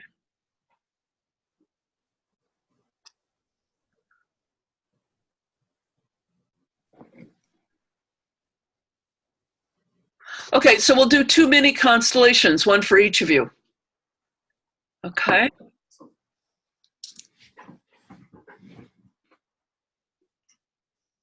And theoretically, Kelly will show up here at some point. I don't know.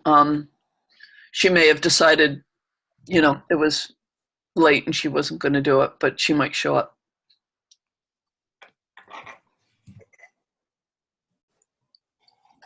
So I'm just doing what, anyone would do. I'm sitting thinking, how can we do that?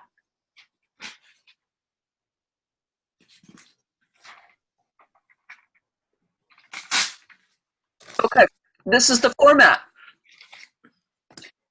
And again, when you're planning mini constellations, what I just did inside was, okay, where I want to get to is both of you feeling safer and access to safety. And then I back engineer what's a constellation that might help them get there. So just in terms of designing mini constellation formats, what's your goal? And then you back engineer the elements and how you want to get them there. And what your resources are. We have 3 people, so I'm going to work in that set of resources rather than 10 people or whatever it might be. The other thing that I'm pulling on other resources, non-constellation resources as well as constellation ones. And there's something that comes to my mind very quickly that's something I've always really liked. I keep on referring to Mark Silver, my Sufi business coach. But that's how much a good business coach can affect you in your life. In Sufism, there's this thing called the veil of protection. So this notion that the divine, when we're engaging in something that's vulnerable or new or hard or scary or flat out dangerous, whatever it is, that we ask the divine for a veil of safety to be placed around us. I really like that imagery. I think it's really, really lovely. And so what I want to work with here is the notion that when you facilitate, you can ask for a veil of safety. That's just available to you.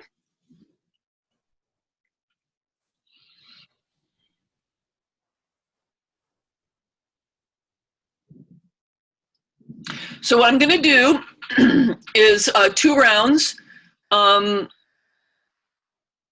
In a round, you are going to be yourself, but basically your facilitator self. Okay? I am going to represent your client, kind of a generic client. Okay? We'll have that interaction for a moment just to see what it feels like. Okay?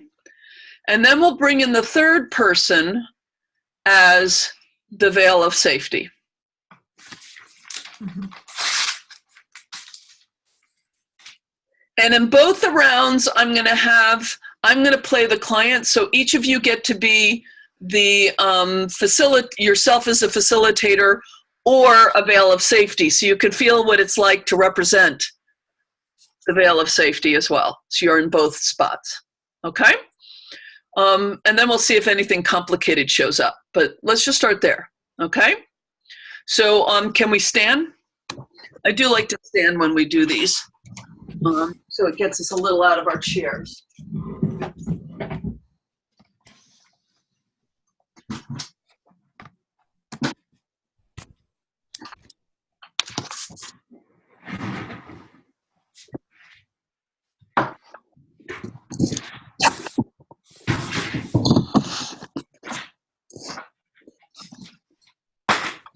It doesn't really matter who goes first, who wants to go first, to be their facilitator self. I don't care. Is it better? No, not really, no. Is it okay? It's actually better before. Oh, okay. Yeah. Like this, or should I Fine. this off? This? Because of the ceiling light. Yeah, I think the other light on is good. Both lights on. Maybe I can just move. I move this.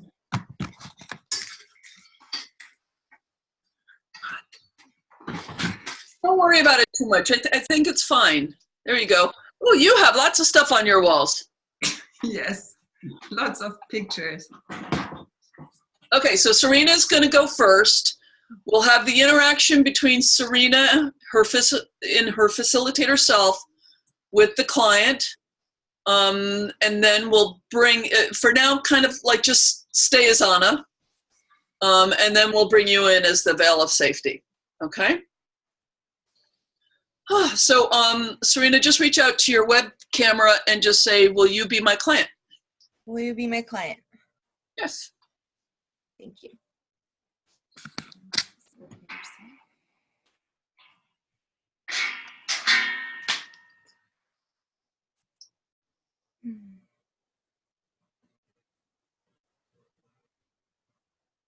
So what are you noticing right now, if anything, as you look at me? I'm drawn to you. I'm smiling at you. I'm feeling grateful for you. I'm noticing you not smiling to me. um, kind of swaying. I'm sorry. Oh, I'm swaying forward a little bit. How does it feel when you, it's your experience that I don't return the smile?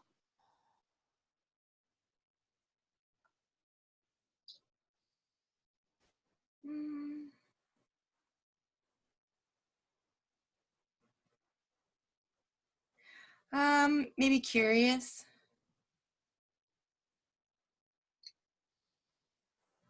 So you don't have a big negative reaction to that or worry or anything like that? I guess I'm thinking, well, you're my client, so I'm... Don't think about it. What's the experience as a representative? Forget about the context for a moment. Just have the experience. Something I have to keep reminding everyone, when you're having your constellation done in a mini constellation and you're representing yourself, to like put aside all the thoughts about it and just represent.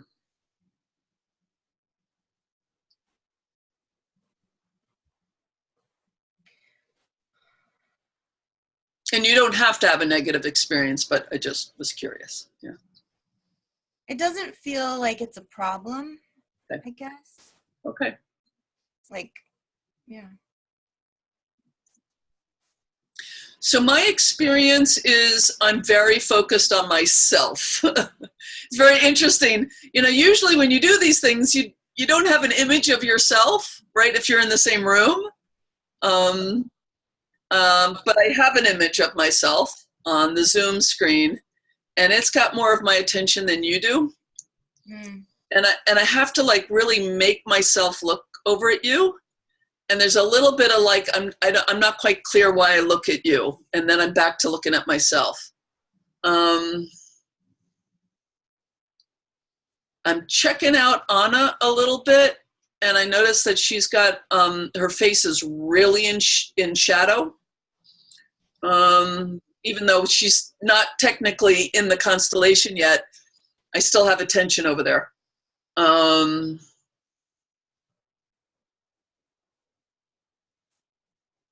Yeah, part of me is not in on this relationship with you. I look at you, I bounce off, and I'm back on me. How is that for you?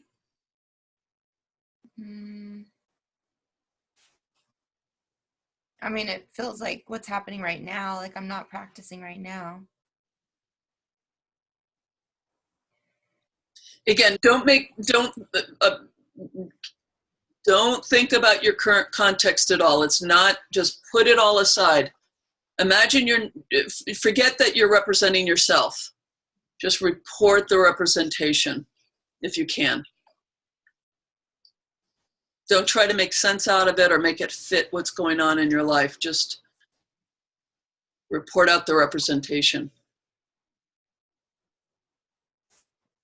I mean, I'd rather you did look at me. There you go. That's systemic information. Okay. Yeah. And it's like, it bothers me that you're looking at her when she's not even in it, and I'm supposed to be in it, and you'd rather not look at me. Yeah. That makes sense to me. Mostly I'm looking at myself. I mean, I'm just sort of, my eyes are bopping off of you guys. And then I keep coming back to, like, I just don't have a relationship with what's going on here yet. Okay, so this is Leslie speaking. Anna, would you come in formally?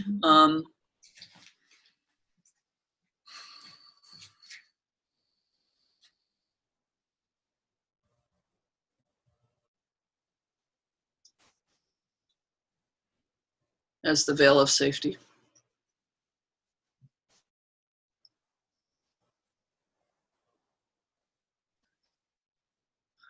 What's going on for you, Serena, in your representation?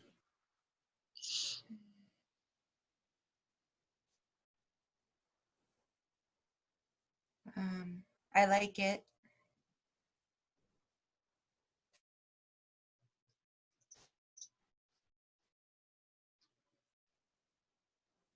Does it change anything in your experience of me so far? Well, I noticed I could breathe a little bit more easily. Like I took a more like I was getting to say that other stuff, and so now I'm. Okay. Veil of safety, how are you? What's going on for you? I'm feeling good. I'm on both of my feet, and actually I feel like it's nearly like big comfortable seat.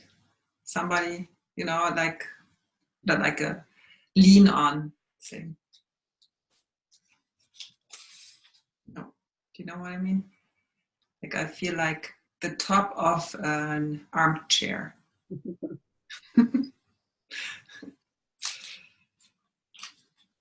What is it like to look at Serena and her client?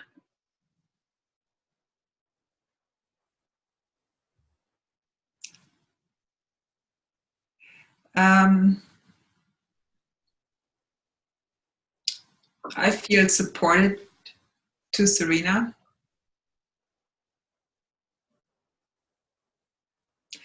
And I feel more that I'm behind her and looking at you. But when I say that now, I'm actually growing over you both.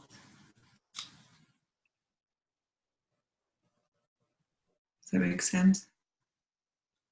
Because then, Yeah.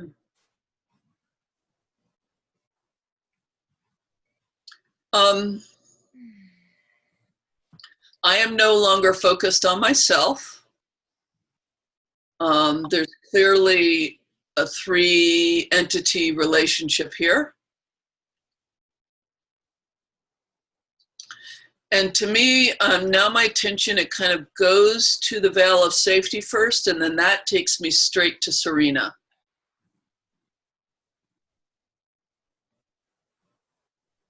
And it feels very reassuring. It's interesting.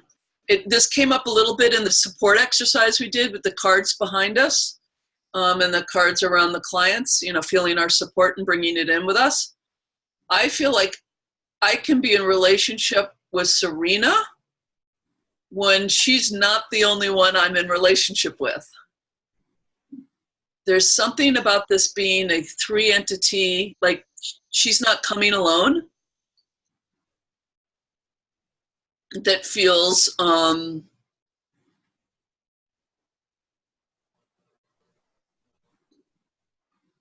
something about when you come alone on your own, somehow I can't hook up.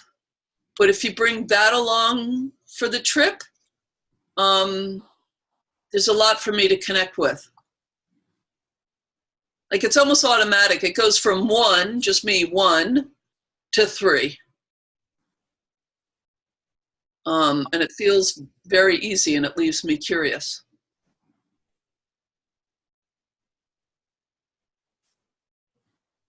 And now my attention is more on Serena. Took a little while, but now it's more on her. How are you, Serena? How's this for you? Actually pretty similar in the fact that I was first interested in the veil. And I really liked how she said growing over you as well. And then after, as you were talking, now I'm much more focused on you. And I'm glad of what you're saying. So this is just to put the systemics that were just named into formal healing sentences.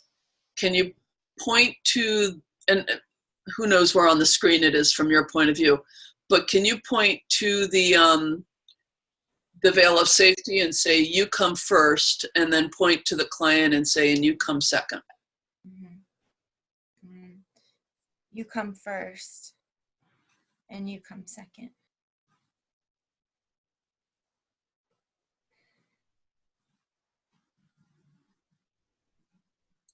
It's good for me if that one comes first for you and I come second. Mm-hmm. Yeah. How does that feel for you? That feels true. Feels like it's good for me also. And that's true that it's good for you. Veil of safety, anything you want to add in?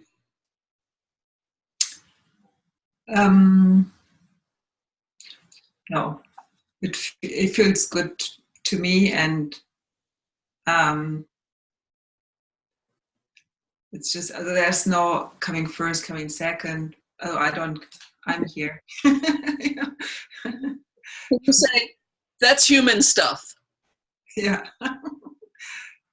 You can say that. That's human stuff. That's human stuff. Yeah. The veil of safety probably doesn't do time, which means first and second is not terribly relevant.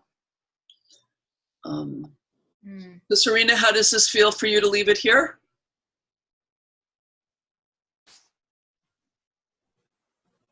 Fine. Is there anything in your life that you can use as kind of a icon or totem of the veil of safety? Like a physical thing, or just a physical thing? I mean, it can be a stone or a, Yeah, I thought of a stone or like a scarf or something. But sometimes, when we're going to be doing this work, it's useful to have something to like this actually functions a little bit in that way for me. Just something that you use it when you work and you bring it with you and you put it on and you say, this comes first, and then you connect with the client. Or a stone you put in your pocket when you work. Okay, I have a like a necklace thing too. Yeah. Okay, yeah. Yeah. Okay, thank you. You can step out of the rolls.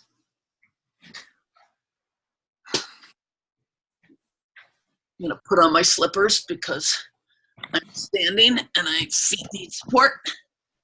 Okay. So, Anna, when you're ready, you can reach out to me, to your webcam and say, will you be my client, please? And I assume this will show up similar or different. I don't know. We'll see. Yeah.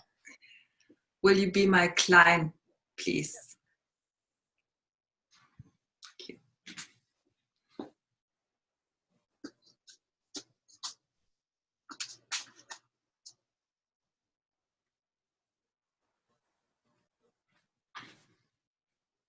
Excuse me.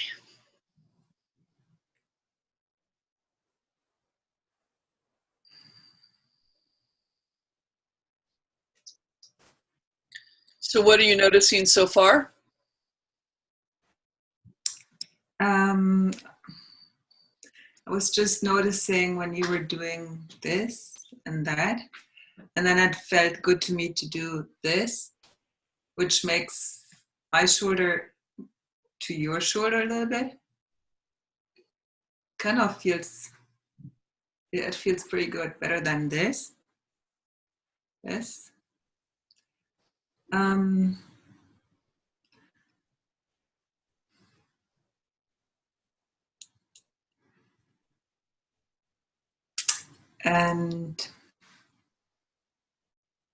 I'm curious. So on my side, I have something a little similar to Serena's in that I'm more focused on myself than on you. Mm-hmm. I think I wanted to turn my body like this or the other way. I wasn't sure, but so that feels too vulnerable. Have my heart kind of, so on the side it's just kind of, I'm just a little turned aside so I'm not too vulnerable. And when I do look at you, I notice the stuff on your wall more than I notice you.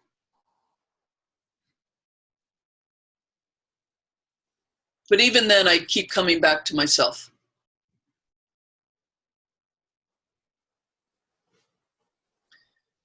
Any response to that before we bring the veil of safety in?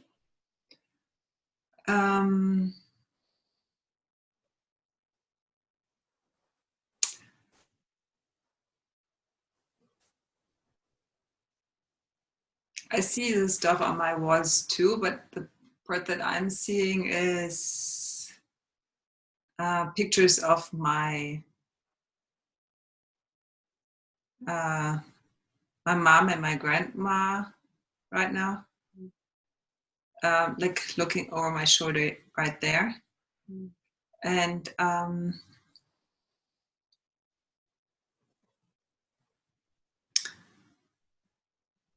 just feels interesting.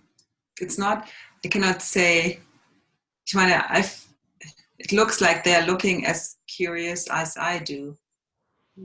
No, I don't feel like a support. I feel like looking out. So it's interesting when you said, I like looking at my mother and grandmother. I thought it felt really good. And I thought, I like looking at them too. All of a sudden I had like this burst of warmth for them. And it wasn't so much about you. I'm like, I don't have much response to you yet, but I like them. And then I looked over, kind of, I have a shelf up here above my desk with a bunch of rocks and stuff on it. And that started to get my attention. Yeah.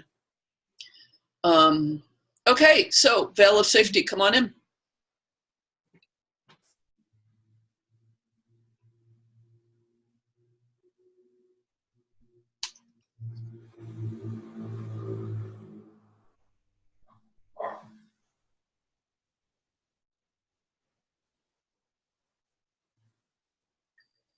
So,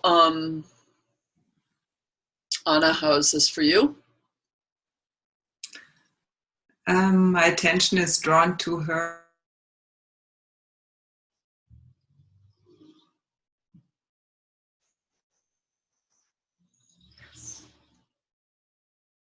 Who is she? Kind of like the.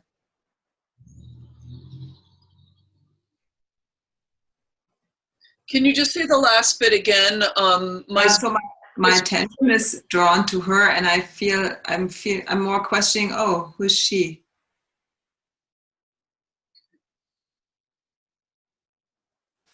And Vale, how are you? I feel pretty good. I'm kind of just rocking a little bit forward. I feel big. I feel kind of like magic. I feel kind of like invincible a little bit. I'm feeling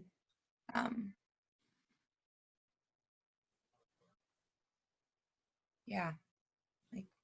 And what happens when you look at Anna and her client?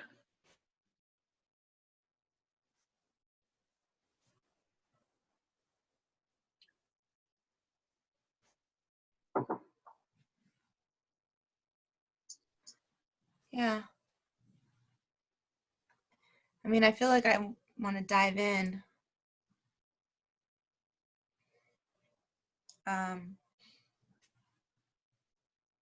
I'm first looking. I'm looking more at Anna than the client,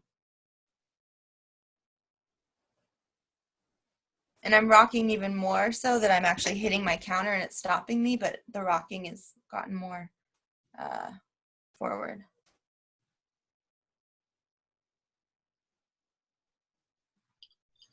Yeah, the minute the veil entered, things got really intense for me, and I had to back off a little bit. And my attention is really, again, even more on my room and less on you guys. And part of it feels like there's something intimate in the relationship between Anna and the veil that I kind of want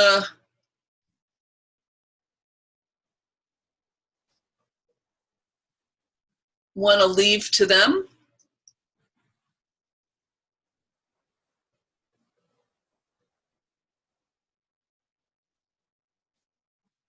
And it's interesting in this one, you know, there's a veil of safety for the facilitator, but I'm also thinking over here, like, I need a veil of safety. I need my own.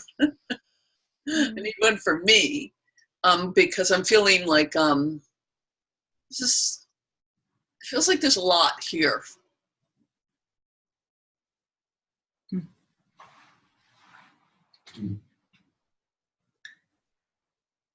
So how is that for you, Anna? How is it going? For me, I don't really feel a safety going out of the veil of safety. I just see her, and then I think the lamp over her head looked like a crown for me. I am just, I'm waiting for something that she's saying to me. It's kind of like, yeah, like an advice or something. So it's just simply that she's there to tell me something. But I'm feeling inclined to make a move here, so I'm just going to do this.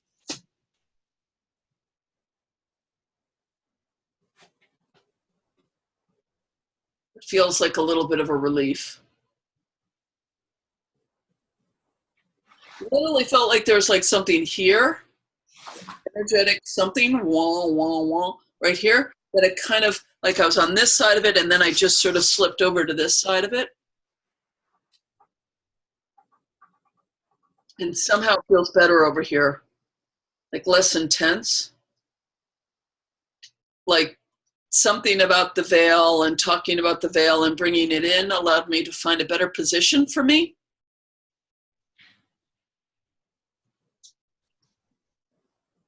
And now I'm looking at things a little bit more.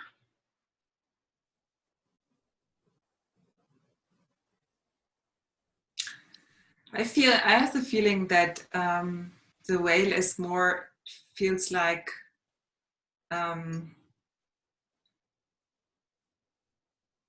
that also I feel when I look at you, I feel like we are both on one side and the veil is on the other side.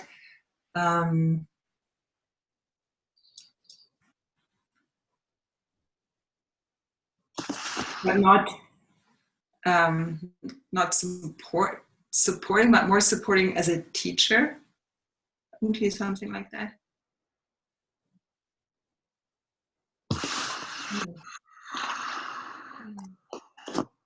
Interesting. I'm feeling inclined, instead of me turning to face the camera flat, I'm moving the camera to come to me.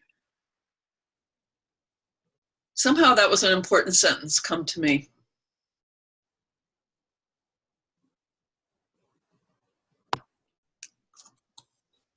I keep wanting to go forward, like rocking forward.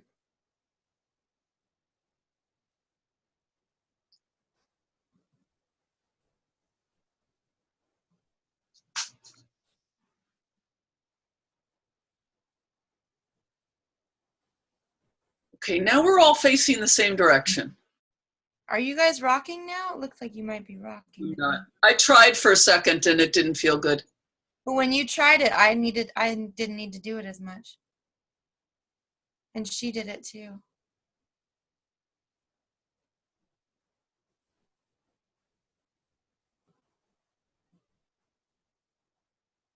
Oh. Sorry? Oh, I just said, oh. Yeah. I think that I liked that you both did it for a second with me, because now I feel like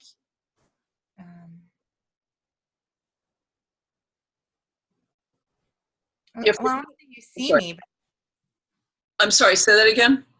I said I liked when you both rocked with me, and then it made me feel like you saw me, and that maybe I was.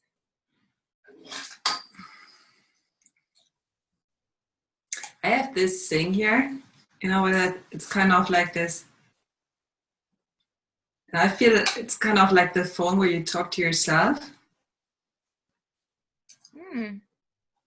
And I felt into that to pick it up and to hear. Hello?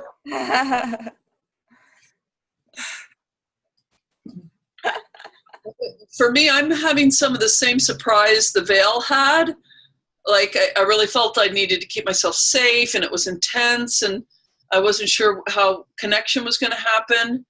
But all of a sudden, I'm finding it's like we're all looking the same way now. Huh? Look what happened. That's interesting. Oh, I'm not sure I was expecting that would happen.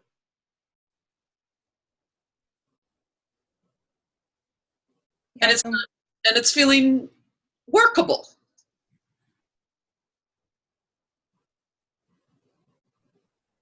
I'm feeling more connected. Like having you do what I was doing makes me feel like you understand, maybe, or like at least there was some sort of breakthrough or something changed, I guess.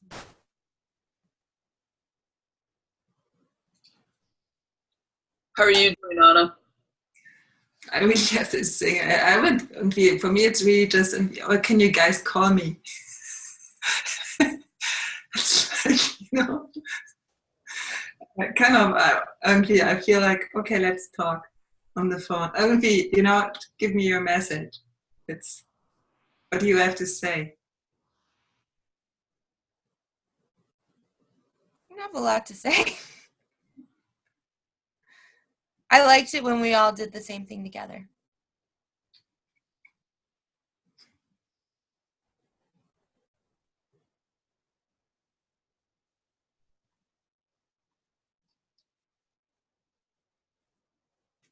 And I guess for me, it's if the veil of safety is here, then there's a chance of getting aligned, us getting aligned.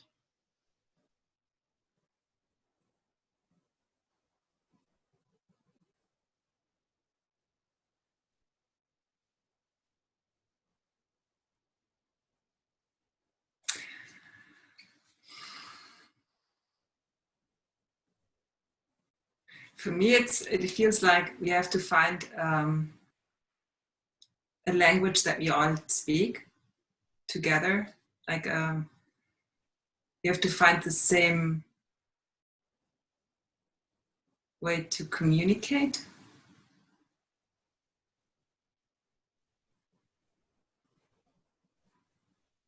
That's why I like the rocking.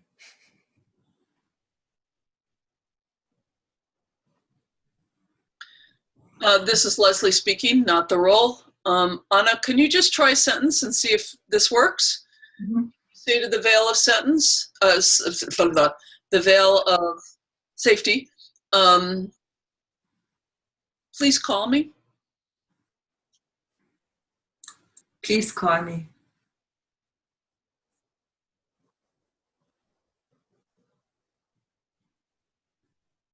How does that land for you, Val?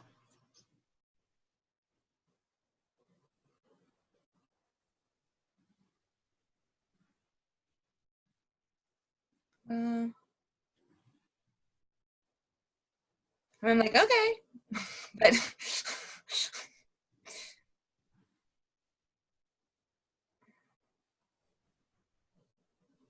like, I don't know if it's that hard. Like, I don't know if we have to do it that way.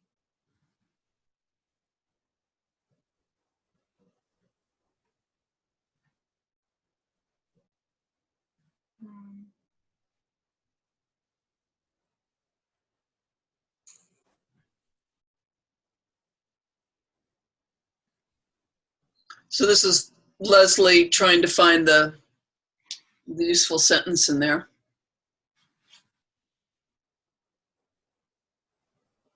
Like we're already communicating, I guess. Yeah. Sorry. So just try this, because you've been saying this. Can you say to Anna, rock with me? Rock with me.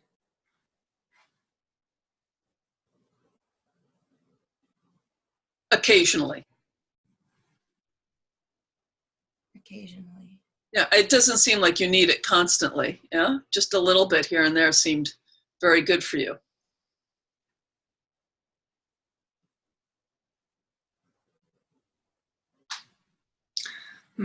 Also, I get the feeling then irgendwie, what comes up for me is a little bit the fear of becoming nauseous. I started thinking about a rocking chair. Grandma, mom, rocking chair, does that?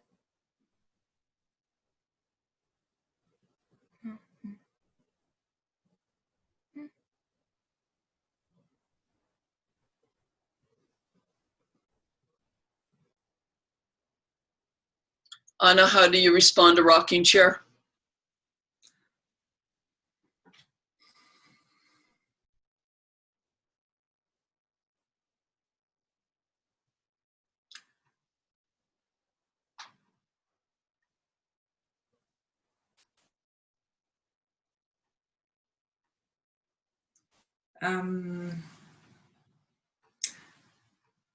The rocking chair wouldn't be necessarily a chair that I would choose, because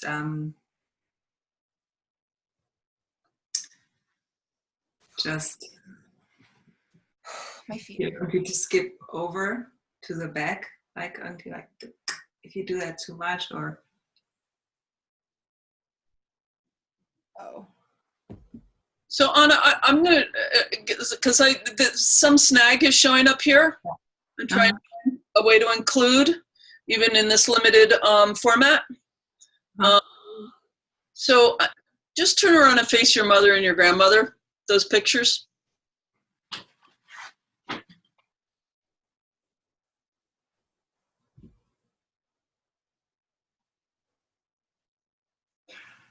What happens for you when you do that?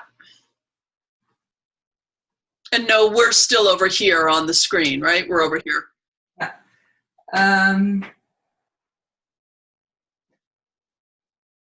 My mom kind of looks at me like, what are you doing? But like in a nice, curious way.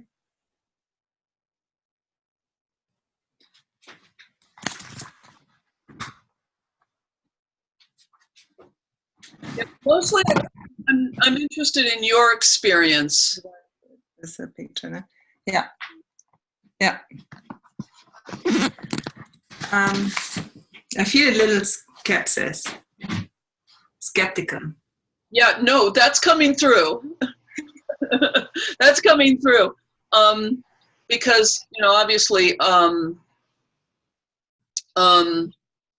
Serena and I are just bringing forth the roles, and it just seems to keep bouncing against something, which is interesting, right? What's the resistance, right? We're trained as facilitators. What's the resistance? What's not being included? What's the resistance? Veil of safety, what happened for you when Anna looked at her mother and grandmother?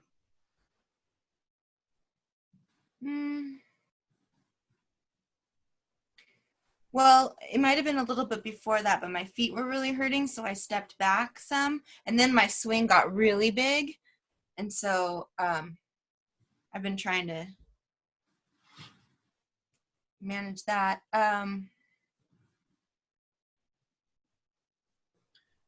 Just for a moment, what was it like when Anna looked at her mother and her grandmother? I think I liked it. Yeah.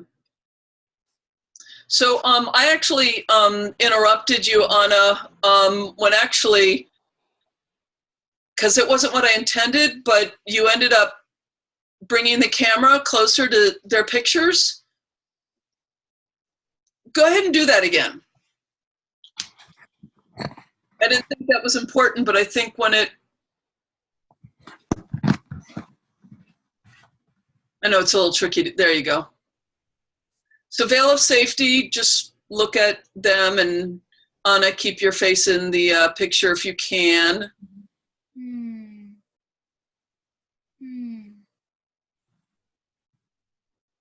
Yeah, that has very good effect for me. Mm-hmm. Me too.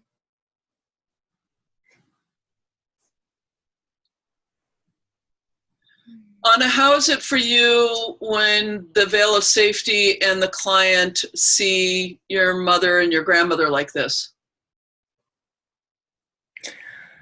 For me, it was just interesting because I just saw the picture of my mother-in-law up there as well, and then I just wanted to a little bit have them only, and then I got a little hot, but yeah.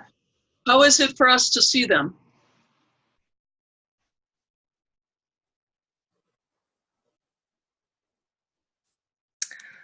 My heart beats a little bit, and I'm getting warm. Does that land as something neutral or positive or negative?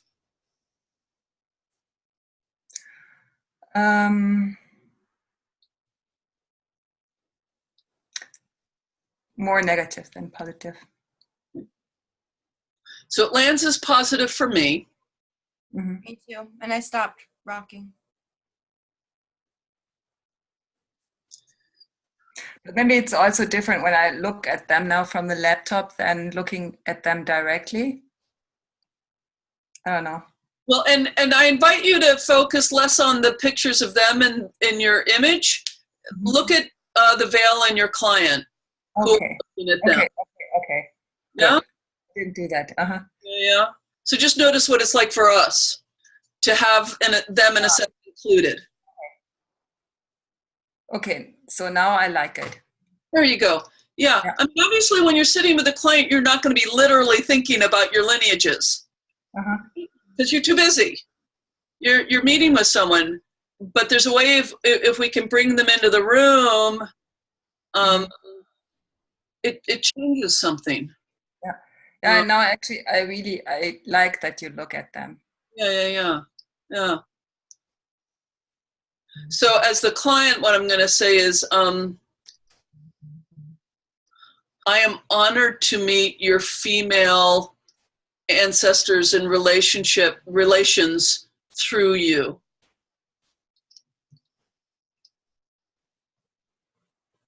Good. And then the veil of safety. Say, I'm more stable when they're here. I'm more stable when they're here. I like that too. So you just say to us, I'll bring them with me. I bring them with me. Okay, step out of the roles. You can put the camera down. Whew! Thank you to the field for helping, because you actually brought in your mother and your grandmother at the very beginning. You said that you noticed them in the screen. Mm-hmm. But I didn't pick up on that, right? I want to reassure you as a facilitator, you will miss these little moments, these little hints about what's useful. But if the field is really persistent, it'll keep throwing it in your face. And for some reason, the point where I actually remembered them was when the veil of safety said you said it's like a rocking chair like your grandmother. How did you put it? Well, I just kind of said, grandmother, mother, does that, because I remember she said it in the beginning too. So you were consciously thinking about that. Okay. Yeah. Because I was rocking, and then I did think, oh, this is like a rocking chair. And then I did think of she mentioned a rocking chair. Well, that's when you're trying to put the baby to sleep, or that's what, Yeah. So that just made me think, somehow for Anna, the veil of safety is connected to the degree that she kind of carries her female lineage with her into her work. And it's absent to the degree that she leaves them behind.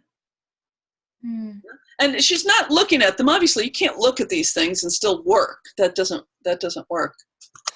We are at 8:00. So I'm going to invite you to do your own Heart of Business constellations on your own time. Anything else before we wrap up? Thank you. Beautifully done. You can see, like, even in a mini constellation, snags can appear. And you can think, why is this not just fitting in correctly? God damn it. And you try and force it and make it, or you can get curious and see if there's a resource. There was a point where I was thinking, I might just have to bring this to a close with this being kind of incomplete for Anna. She's a big girl. She can handle that. But even in many constellations, sometimes you have to bring your facilitator skills because stuff shows up. Yeah. Anything else before we end this evening? What did you see from mine? Yours moved more easily with the format that I presented. Whoop. All right. And the main thing that was kind of learned or integrated was whatever the meaning around veil of safety is for you, you need to do that before it comes before the client. It has priority over the client. And there is a way, I think all of us, to a certain degree, again, this is what I was talking about on the weekend, have a tendency to say, I have to put the client first before anything else, because that's our caregiving instinct. We're not a good person if we don't put the client first somehow or something like that. And this just raised again that, no, actually, in this instance, again, your veil of safety needs to come first. Okay. Yeah. And in this little format, not a lot much more came through about that, other than that. And it just, like, if I did this as a mini constellation in groups, you would have been one of the people who was kind of done in 5 minutes because the format worked without any complications. Yeah? At least that was my impression. I could be wrong, but that was my impression. Anything else this evening, my friends? Yeah, put your cloak of safety on so that when you go in to see a client, there's no danger for you. You can imagine the client putting on theirs, so there's no danger for them. And then you guys can just get to work. Yeah. Okay, my friends, I will see you in a while. Have a good meeting on Thursday night if that's what you're doing. And I should be seeing you all in session soonish. I'll see you tomorrow, Anna. Mm-hmm. Bye, guys. Bye. Thank you, Leslie. Bye, Anna. Bye.